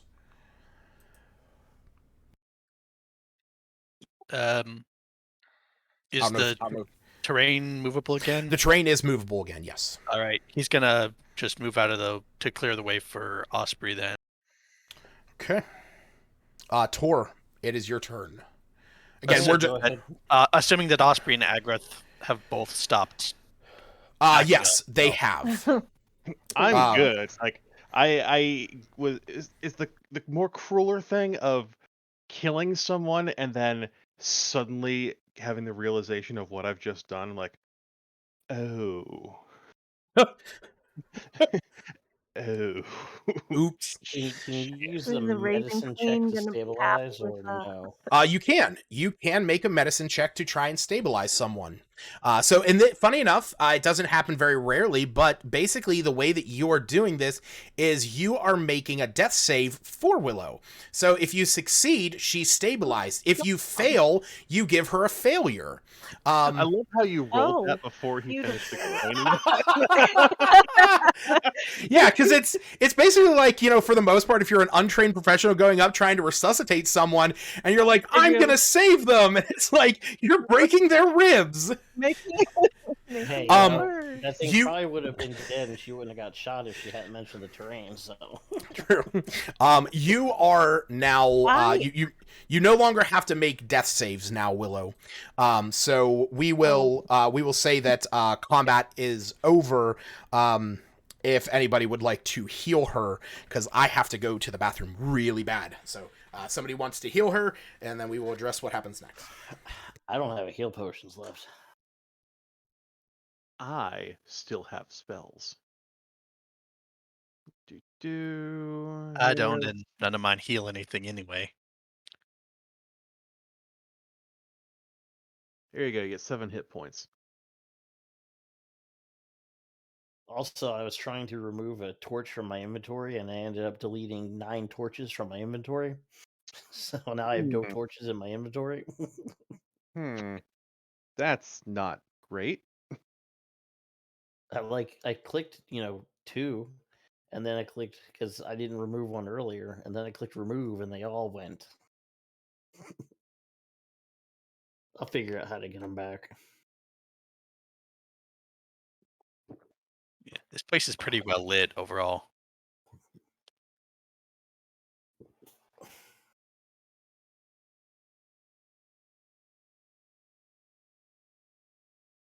All right, well, I guess we'll go ahead and open that trunk. And maybe that door over there.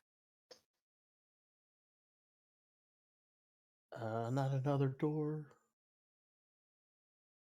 Hold on a sec, I'll be right back too. We have yet another boss to kill.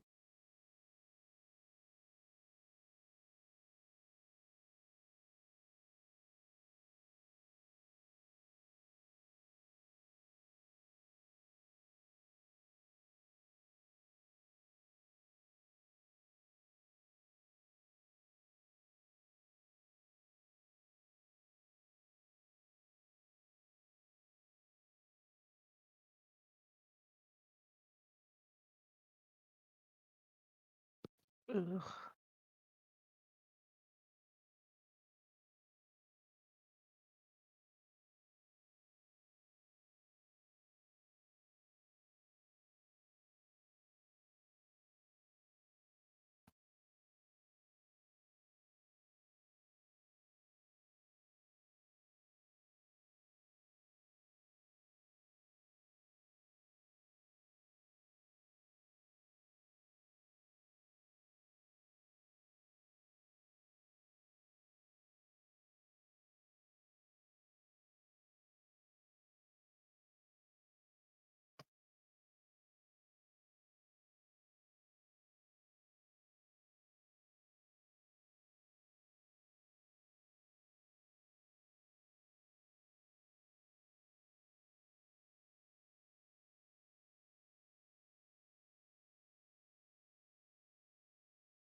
Sorry about that.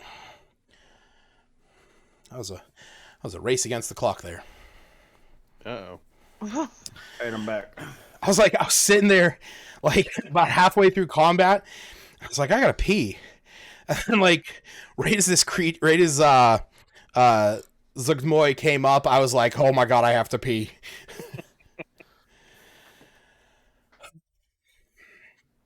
All right. So yeah, like I said, as you guys kill this creature, you see that the fungal masses around here have begun to recede away from the surroundings. You now see down to more the bare stone. There is still a little bit of fungal decay there, a little bit of residual growth, but nowhere near what it was before. You can actually now see down to the stone tiles far more clearly. I go and look in the sarcophagus. So inside there, you do see a body. You see a body that is shriveled up and decayed. It very much looks like the picture that I put up. Yeah, so for those of you watching the stream, bow, there it is. Yeah. It looks very much like this, but it definitely does not have the flaring or the webbing or anything, but it appears to be more humanoid in nature. But it is just kind of like a shriveled up mass in there now. I'm specifically looking for my boomerang. Oh, I thought that earlier about give me getting my dagger back from where. Give me an investigation. Yeah, your dagger was just on the floor, Willow. I was just gonna throw the corpse out of the way. Good. But, oh, okay. Yeah. I rolled investigation. Okay. It's only a +1 though, so this is gonna be a 2. We'll say, okay, yeah. You take a quick glance down there, like, I don't see it, and you just like pick this mass up, just kind of drop it out, and you actually see that your boomerang is underneath. Good news, guys. Found my boomerang. As Tor, Right. as Tor picks up his boomerang, though, you all see that it is covered in this fungal growth. The thing that you flick it off on the floor. You do that. You make the attempt, and you can see that it is not coming off. So yeah, you can see that it's not coming off. It's almost as if the fungal this fungus has embedded itself into the wood of the boomerang. You see where I'm at now? Oh, you got a +1 fungal boomerang. Oh, you're like attempting to burn it. As you hold it up to the magical flame, you realize that these flames actually give no heat. It's just magical flame. Just throw the boomerang across You might the room. take The it to brazier in the next room gives brazier. off some fire. Oh yeah. Might. All right. Well, Is this? Speaking of not coming off, how's my arm? In fact, I was just about to message you. I will say that as soon as you check down at your arm, you see that there is that black rash that formed on you is no longer there. And Tor, you feel a little more focused now. Hey, new crew guy. Let's see about opening this chest. He turns around. Yeah. I gotcha. He rubs his hands together. Yeah. So we'll say that. By the way, Hexblade reckons that thing has ties to the Shadowfell.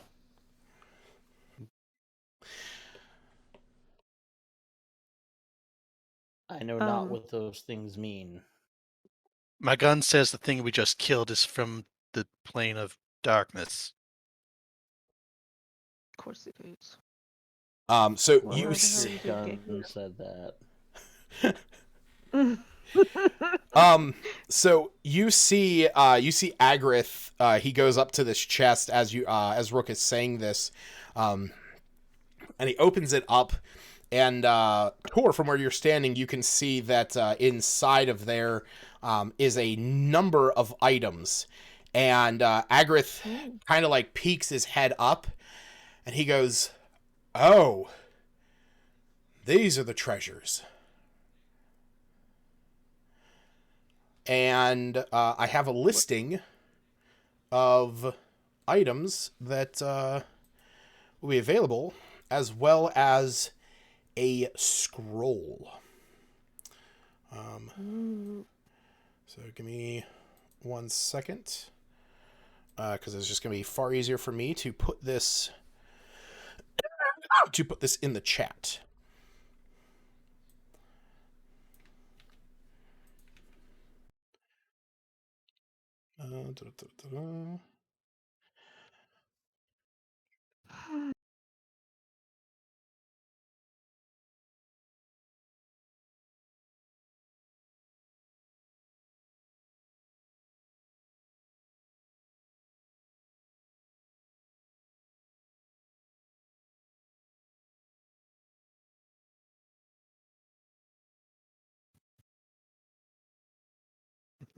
There's a dead goblin bard in there. All right. Dibs.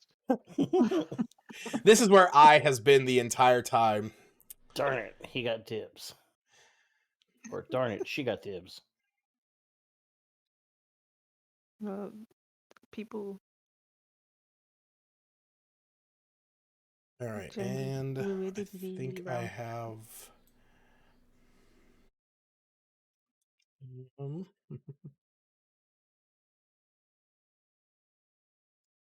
Go, is that right? Am I missing one? I am missing one. What the fuck?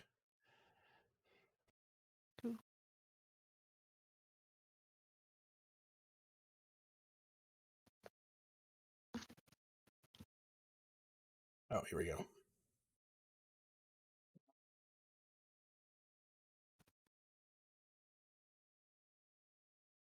Yep. So, you look into here. Tor, you see a number of items in this chest, a couple different bags and whatnot. As you see Agrith's eyes kind of, go wide. And he stands up and he gestures you over. And he points down and he says, "Yeah, I guess this is all yours." Oh, all mine, huh? 1,000 gold? Jesus Christ. And you also see with all of that a oh shit. There was supposed to be a number there. There we go. 10 pieces of walloping ammo. Ooh. So I need to get my crossbow. you also see a scroll that is set on top. Has anyone else gone over to the chest besides Tor? I was about to. Yeah. Oh. It's gonna work on casting a ceremony to make sure this bitch don't come back. Okay.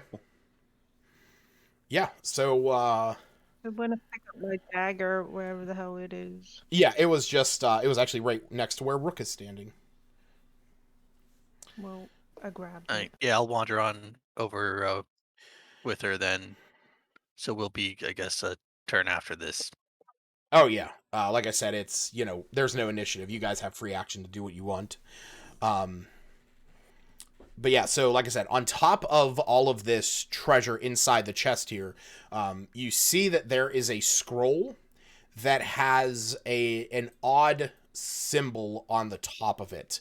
But I'm going to say that that Rook, you actually recognize this symbol as the symbol tied to as a symbol tied to the Shadowfell. Yep, definitely something to do with the Shadowfell here.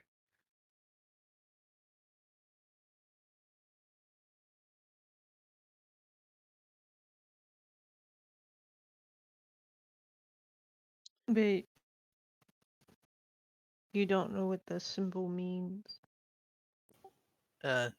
near as I can say it, it represents the Shadowfell. I mean, I don't think it conveys much meaning on its own beyond that. More of a magical. Yeah, point. your gun informs you. He says, it says that this was not her herself, but this was a high priestess of the demon queen of fungi. But the demon queen like lived through her in this moment. He sort of raised it, like you almost get like this suspicious feeling from the spirit in your gun, though.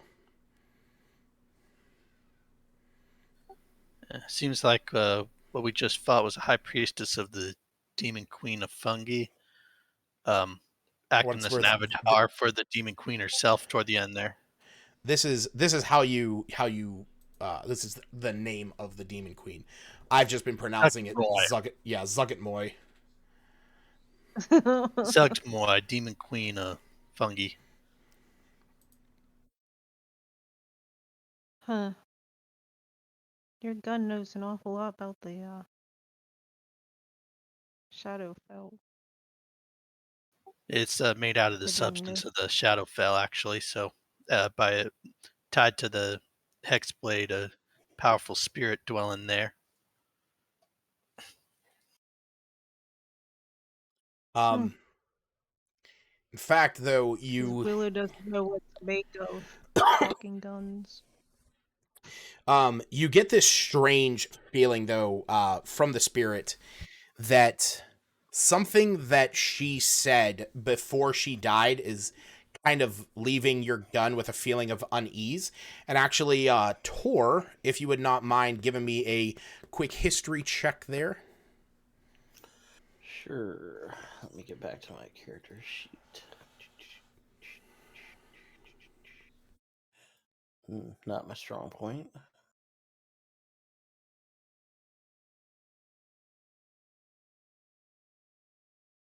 $18. Oh yeah. So this is actually a little bit tied to something not too long ago that you had thought of. Something though that this that Zuggit-Moy said in her death throes, that is kind of sitting with you, so just kind of the way that she said it and the way that she something that you had actually told your group about not too long ago. The fact that she said the time of the Undying has come, that the Undying has risen. And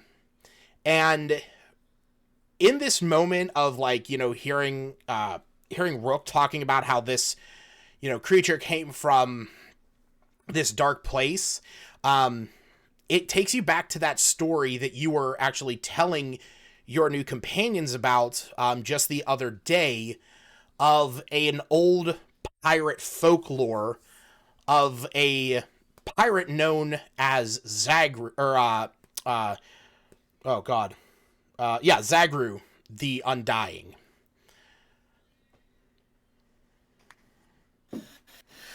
Okay. Slagru. That's it. Slagru the Undying. I don't know why I was looking at a Z, because it's like my, but no, it was Slagru the Undying. That reminds me of something I had heard before. Something from the high seas, something of a pirate. And the main thing that you remember, because actually what is now triggering this memory, is you're looking up right above this chest to the statue of Kelemvor, and how Slagru was a powerful enemy of Kelemvor, because the two had made a deal once. And this is what the legend tells, that Slagru had made a deal with Kelemvor, that he could get his hands on an ancient relic of Kelemvor without Kelemvor's aid. And Kelemvor took him up on that bet, and the story tells of this pirate who is undying. He will never die until he achieves his prize, and he has been sailing the seas for thousands of years, absorbing souls and changing faces along the way, never achieving his goal. But the legend tells that when the time comes that Slagru achieves his goal and takes his prize of Kelemvor's golden scales, that the time of the Undying will come, as Slagru will rise to the level of godhood in his own right. That's who we need to fight, a god. And that sounds like something we don't want to happen, he concludes with. Yeah, I would agree. Not good. Definitely agreeing with that, yeah.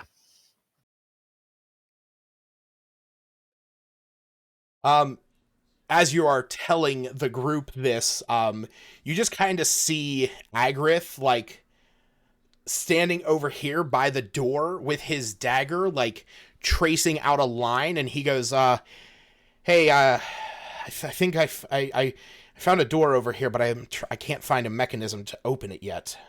Yep. Standing right next to it. How about this portable hole? He looks at you. He looks at you with this quizzical eye. He's like, "This what?"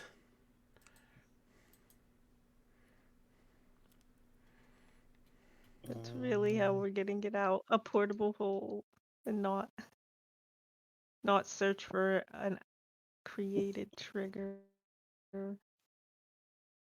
I mean, I like it. You can look around if you want.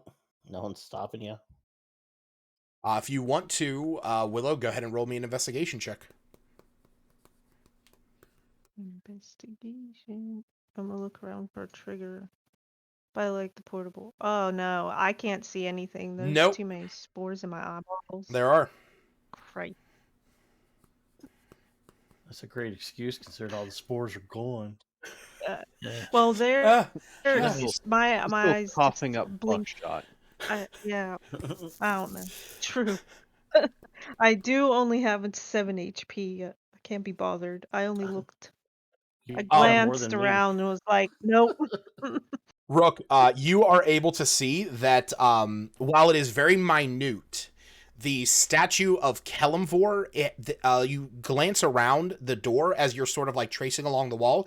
You see that the statue of Kelemvor, there are grooves in the ground that look to be maybe about an inch long. And you notice that this statue is actually not centered up against the wall that it's on, that it's offset by about an inch. All right. I'll casually lean against it. Go ahead and roll me a strength check.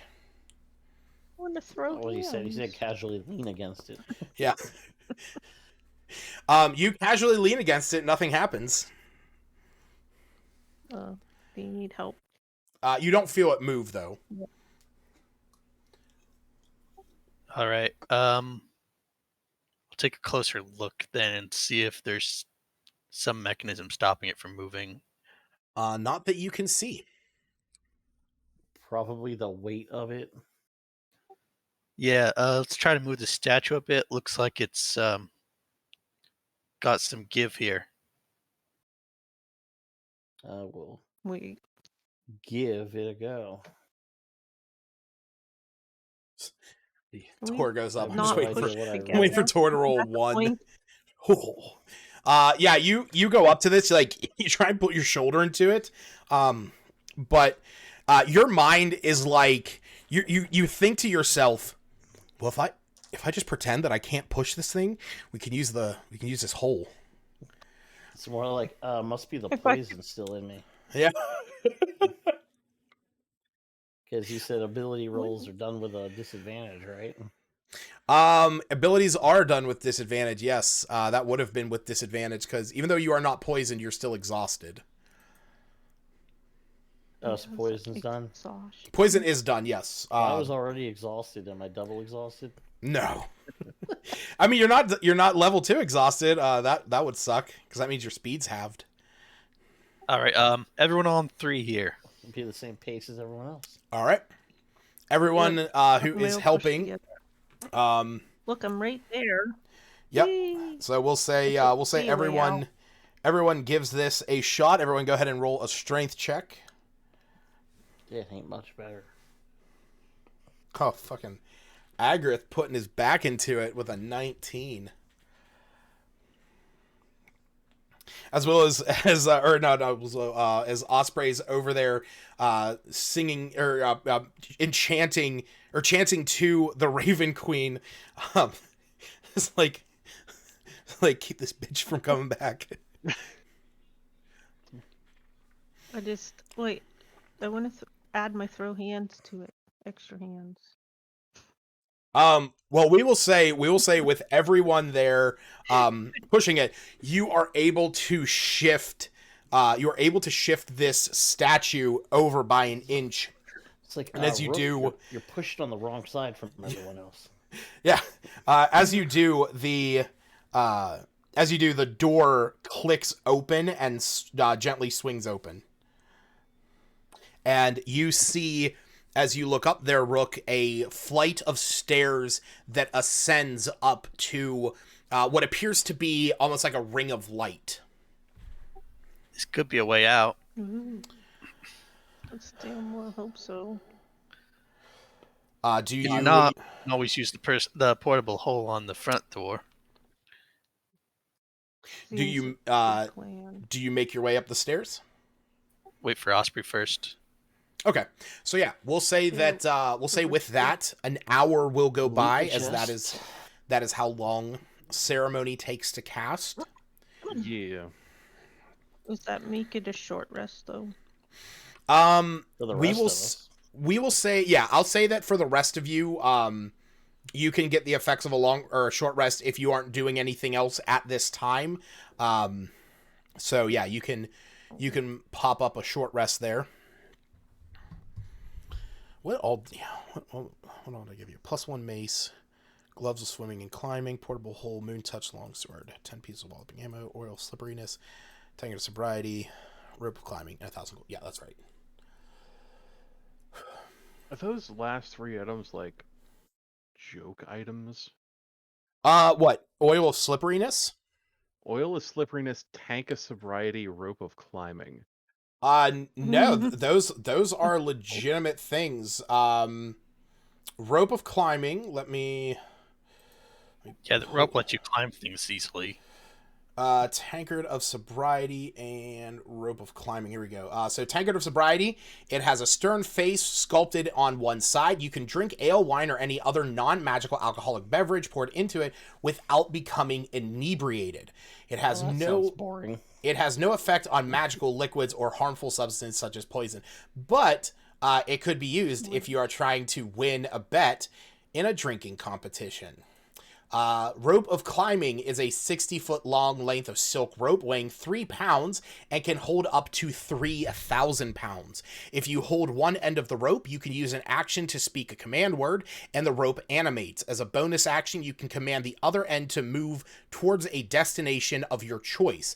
That end moves 10 feet on your turn when you first command it, and 10 feet on each additional turn until it reaches its destination, up to its maximum length, or until you tell it to stop. You can also tell the rope to fasten itself securely to an object, or to unfasten itself to tie a knot, or unknot itself, or to coil itself up for carrying. If you tell the rope to knot, large knots appear at 1 foot intervals along the rope. While knotted, it shortens to a 50-foot length and grants advantage on checks to climb. It has 20 AC and 20 hit points and regains 1 hit point for every 5 minutes as long as it has at least 1. If it drops to 0 hit points, it is destroyed. And oil slipperiness, this sticky black unguent is thick and heavy in its container, but it flows quickly when poured out. The oil can cover a medium or smaller creature, along with its equipment it's wearing and carrying. 1 additional vial is required for each size category above that. Applying the oil takes 10 minutes. The affected creature gains the effect of the freedom of movement spell for 8 hours, which means that for the 8 hours, a creature cannot have its speed reduced by spells by any kind of effects, nor can the creature be paralyzed or restrained. Also, with oil slipperiness or with freedom of movement, you can also automatically escape from non-magical restraints such as manacles or if a creature is grappling you. But alternatively, the oil can be poured on the ground as an action, covering a 10-foot square, duplicating the effect of the grease spell for 8 hours. So we got an animated rope, a tankard for cheating at dice.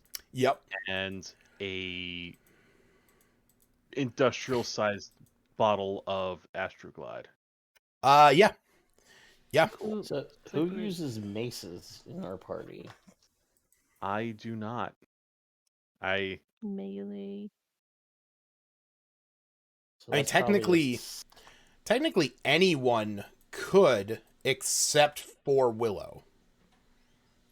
And what's a moon-touched longsword? So I moon-touched don't think I can weapons, use that either. a moon-touched sword. In darkness, the unsheathed blade of this sword sheds moonlight, creating a bright light in 15-foot radius and dim light for an additional 15. So it's just when you take it out of it, it sheds bright light. So we can fight off Mugwai with it. Yeah. Well, it beats a torch. Wow, Jesus. Yeah. That's it. So as long as it doesn't, I don't long think as it I doesn't could go do back in. that. Yeah, so basically, +1 I mace is apparently can't self-explanatory. use all- Gloves of swimming and climbing give you, mean that climbing and swimming don't cost extra movement, and you also gain a +5 to athletics checks made to climb or swim. The portable hole is as it describes. You can use an action to unfold this black cloth, placing it against a solid surface, whereupon it creates an extra dimensional hole 10 feet deep. The cylindrical space within the hole exists on a different plane, so it can't be used to create open passages. Any creature inside an open portable hole can exit the hole by climbing out of it. You can use an action to close it by taking hold of the edges of the cloth and folding it back up. Folding it up closes the hole, and any creatures and objects within remain in the extra dimensional space. No matter what it is, the hole weighs next to nothing. If the hole is folded up, a creature within this hole can use an action to make a DC 10 strength check, and on a success, it forces its way out, appearing within 5 feet of the portable hole or the creature carrying it. A breathing creature within the portable hole can survive for up to 10 minutes, after which time it begins to suffocate. Placing a portable hole inside another extra-dimensional space, such as a bag of holding or a handy haversack or similar item, instantly destroys both and opens a gate to the astral plane.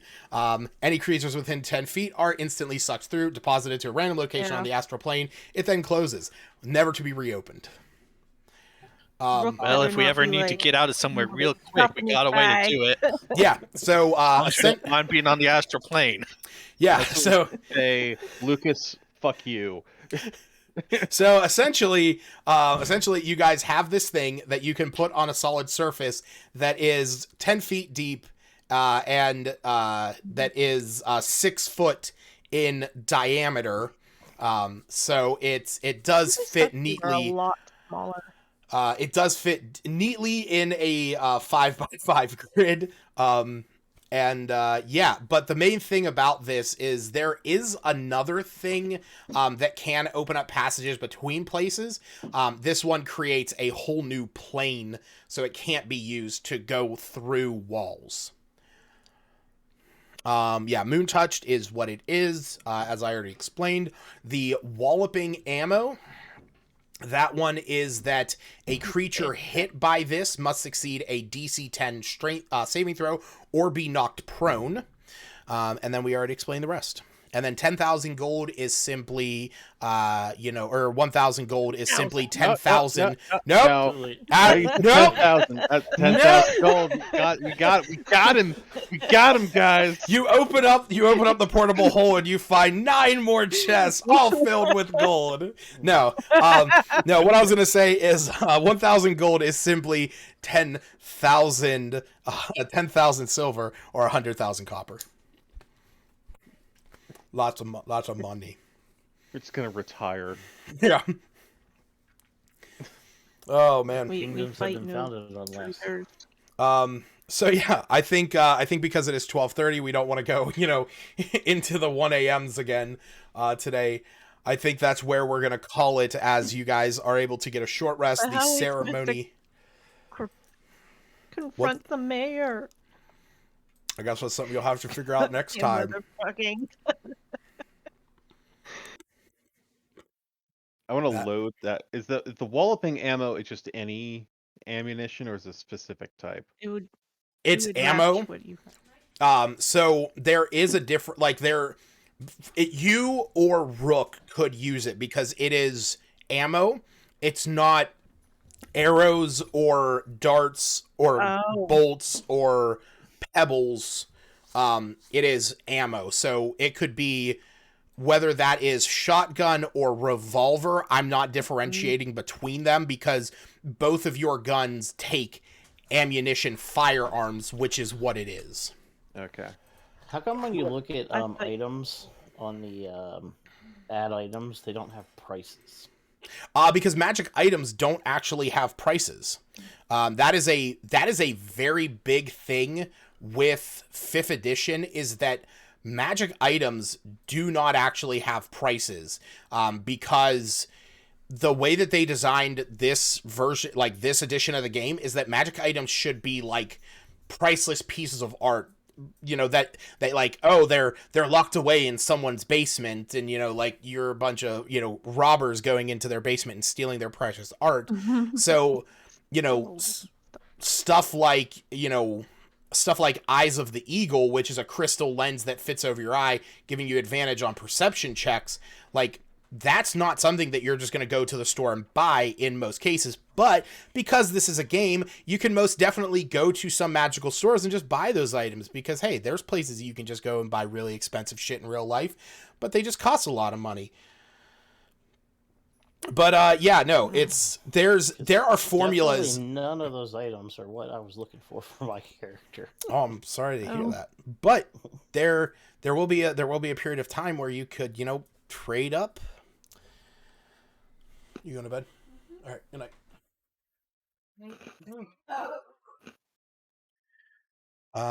Yeah. I think we're gonna call it there as Osprey has finished this ceremony.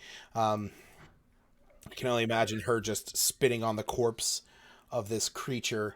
I mean, that's pretty much how it goes. Sitting there it's like Raven Queen, bless me the power to tell this bitch to go fuck herself. She tries to rise up again. You guys just hear random shotgun blasts from the other side of the room as Osprey is just like, every time this thing tries to move, it's just boom. Like, I'm sitting there saying the ceremony, and you just see a twitch and shoot it. Instead of spritzing holy water, he shoots it with a shotgun. Yeah. Oh, definitely. So that means that you were doing the funeral rite, correct? Yes. Okay. Yep. So, you do this, and you definitely feel that, from the statue of Kalimvor, behind you, you feel kind of empowered. You feel that it is bolstering your spell. Yeah. I turn around all right, Kalimvor, you're all right.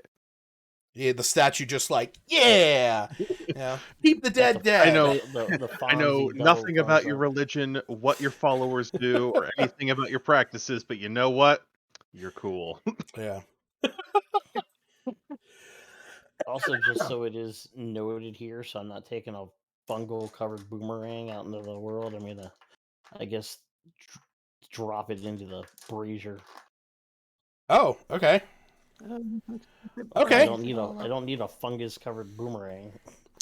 So you go out and you drop your boomerang into the brazier. You see the fungus that has kind of embedded itself into the wood of your boomerang. It begins to crackle and pop as the radiant flame is kind of burning away. But in its place, you see that there is no longer the black fungal mass that's on there. You actually see that there is what looks to be like it's almost as if you were to epoxy over like wood that has grooves in it. There's almost as if solidified radiant flame it has taken the place of where this mold was. Ooh. Cool. Can I retrieve the boomerang without burning the shit out of myself? You can. We'll say that you're fast enough to do this. And yeah, so if you want to let me see here. Did you just get a magic boomerang? So let me see where it is.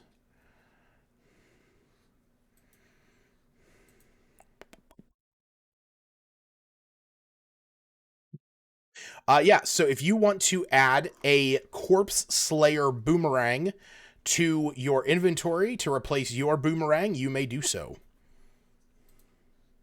Nice. So this is going to give it a +1 to attack and damage, and when you hit an undead creature, it deals an extra 1d8 of its damage type, and that creature has disadvantage on saves. It's essentially the same thing as Osprey's shotgun. Hell yeah. Yeah, if you had not done that and you had kept that weapon, it would have been a fungal boomerang with a similar kind of ability, but it would have been if you hit any creature other than constructs, undead, or plants, it takes an extra 1d8 necrotic. Oh, you just got a better boomerang regardless. So yeah, So we who do will. I have to fight? The gloves of swimming and climbing, or just I smack did 'em? half of the walloping ammo. All right, that's cool. Well, what I was gonna say is actually we could do it. We could do it this way. If you would like to stake claims to any of this, considering we got A, E, R, and S, you guys can use a reaction and put your initial next to there. I'm already just going to put 5 walloping ammo twice, considering 2 of you are probably going to split that. Yeah. Checks out. So yeah, there we go. And we'll just edit this and change that from what it is to just the 1,000 gold.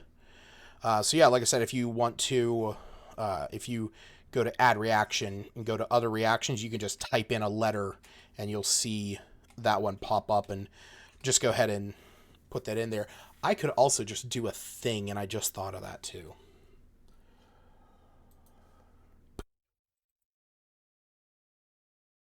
I don't know how to put a letter.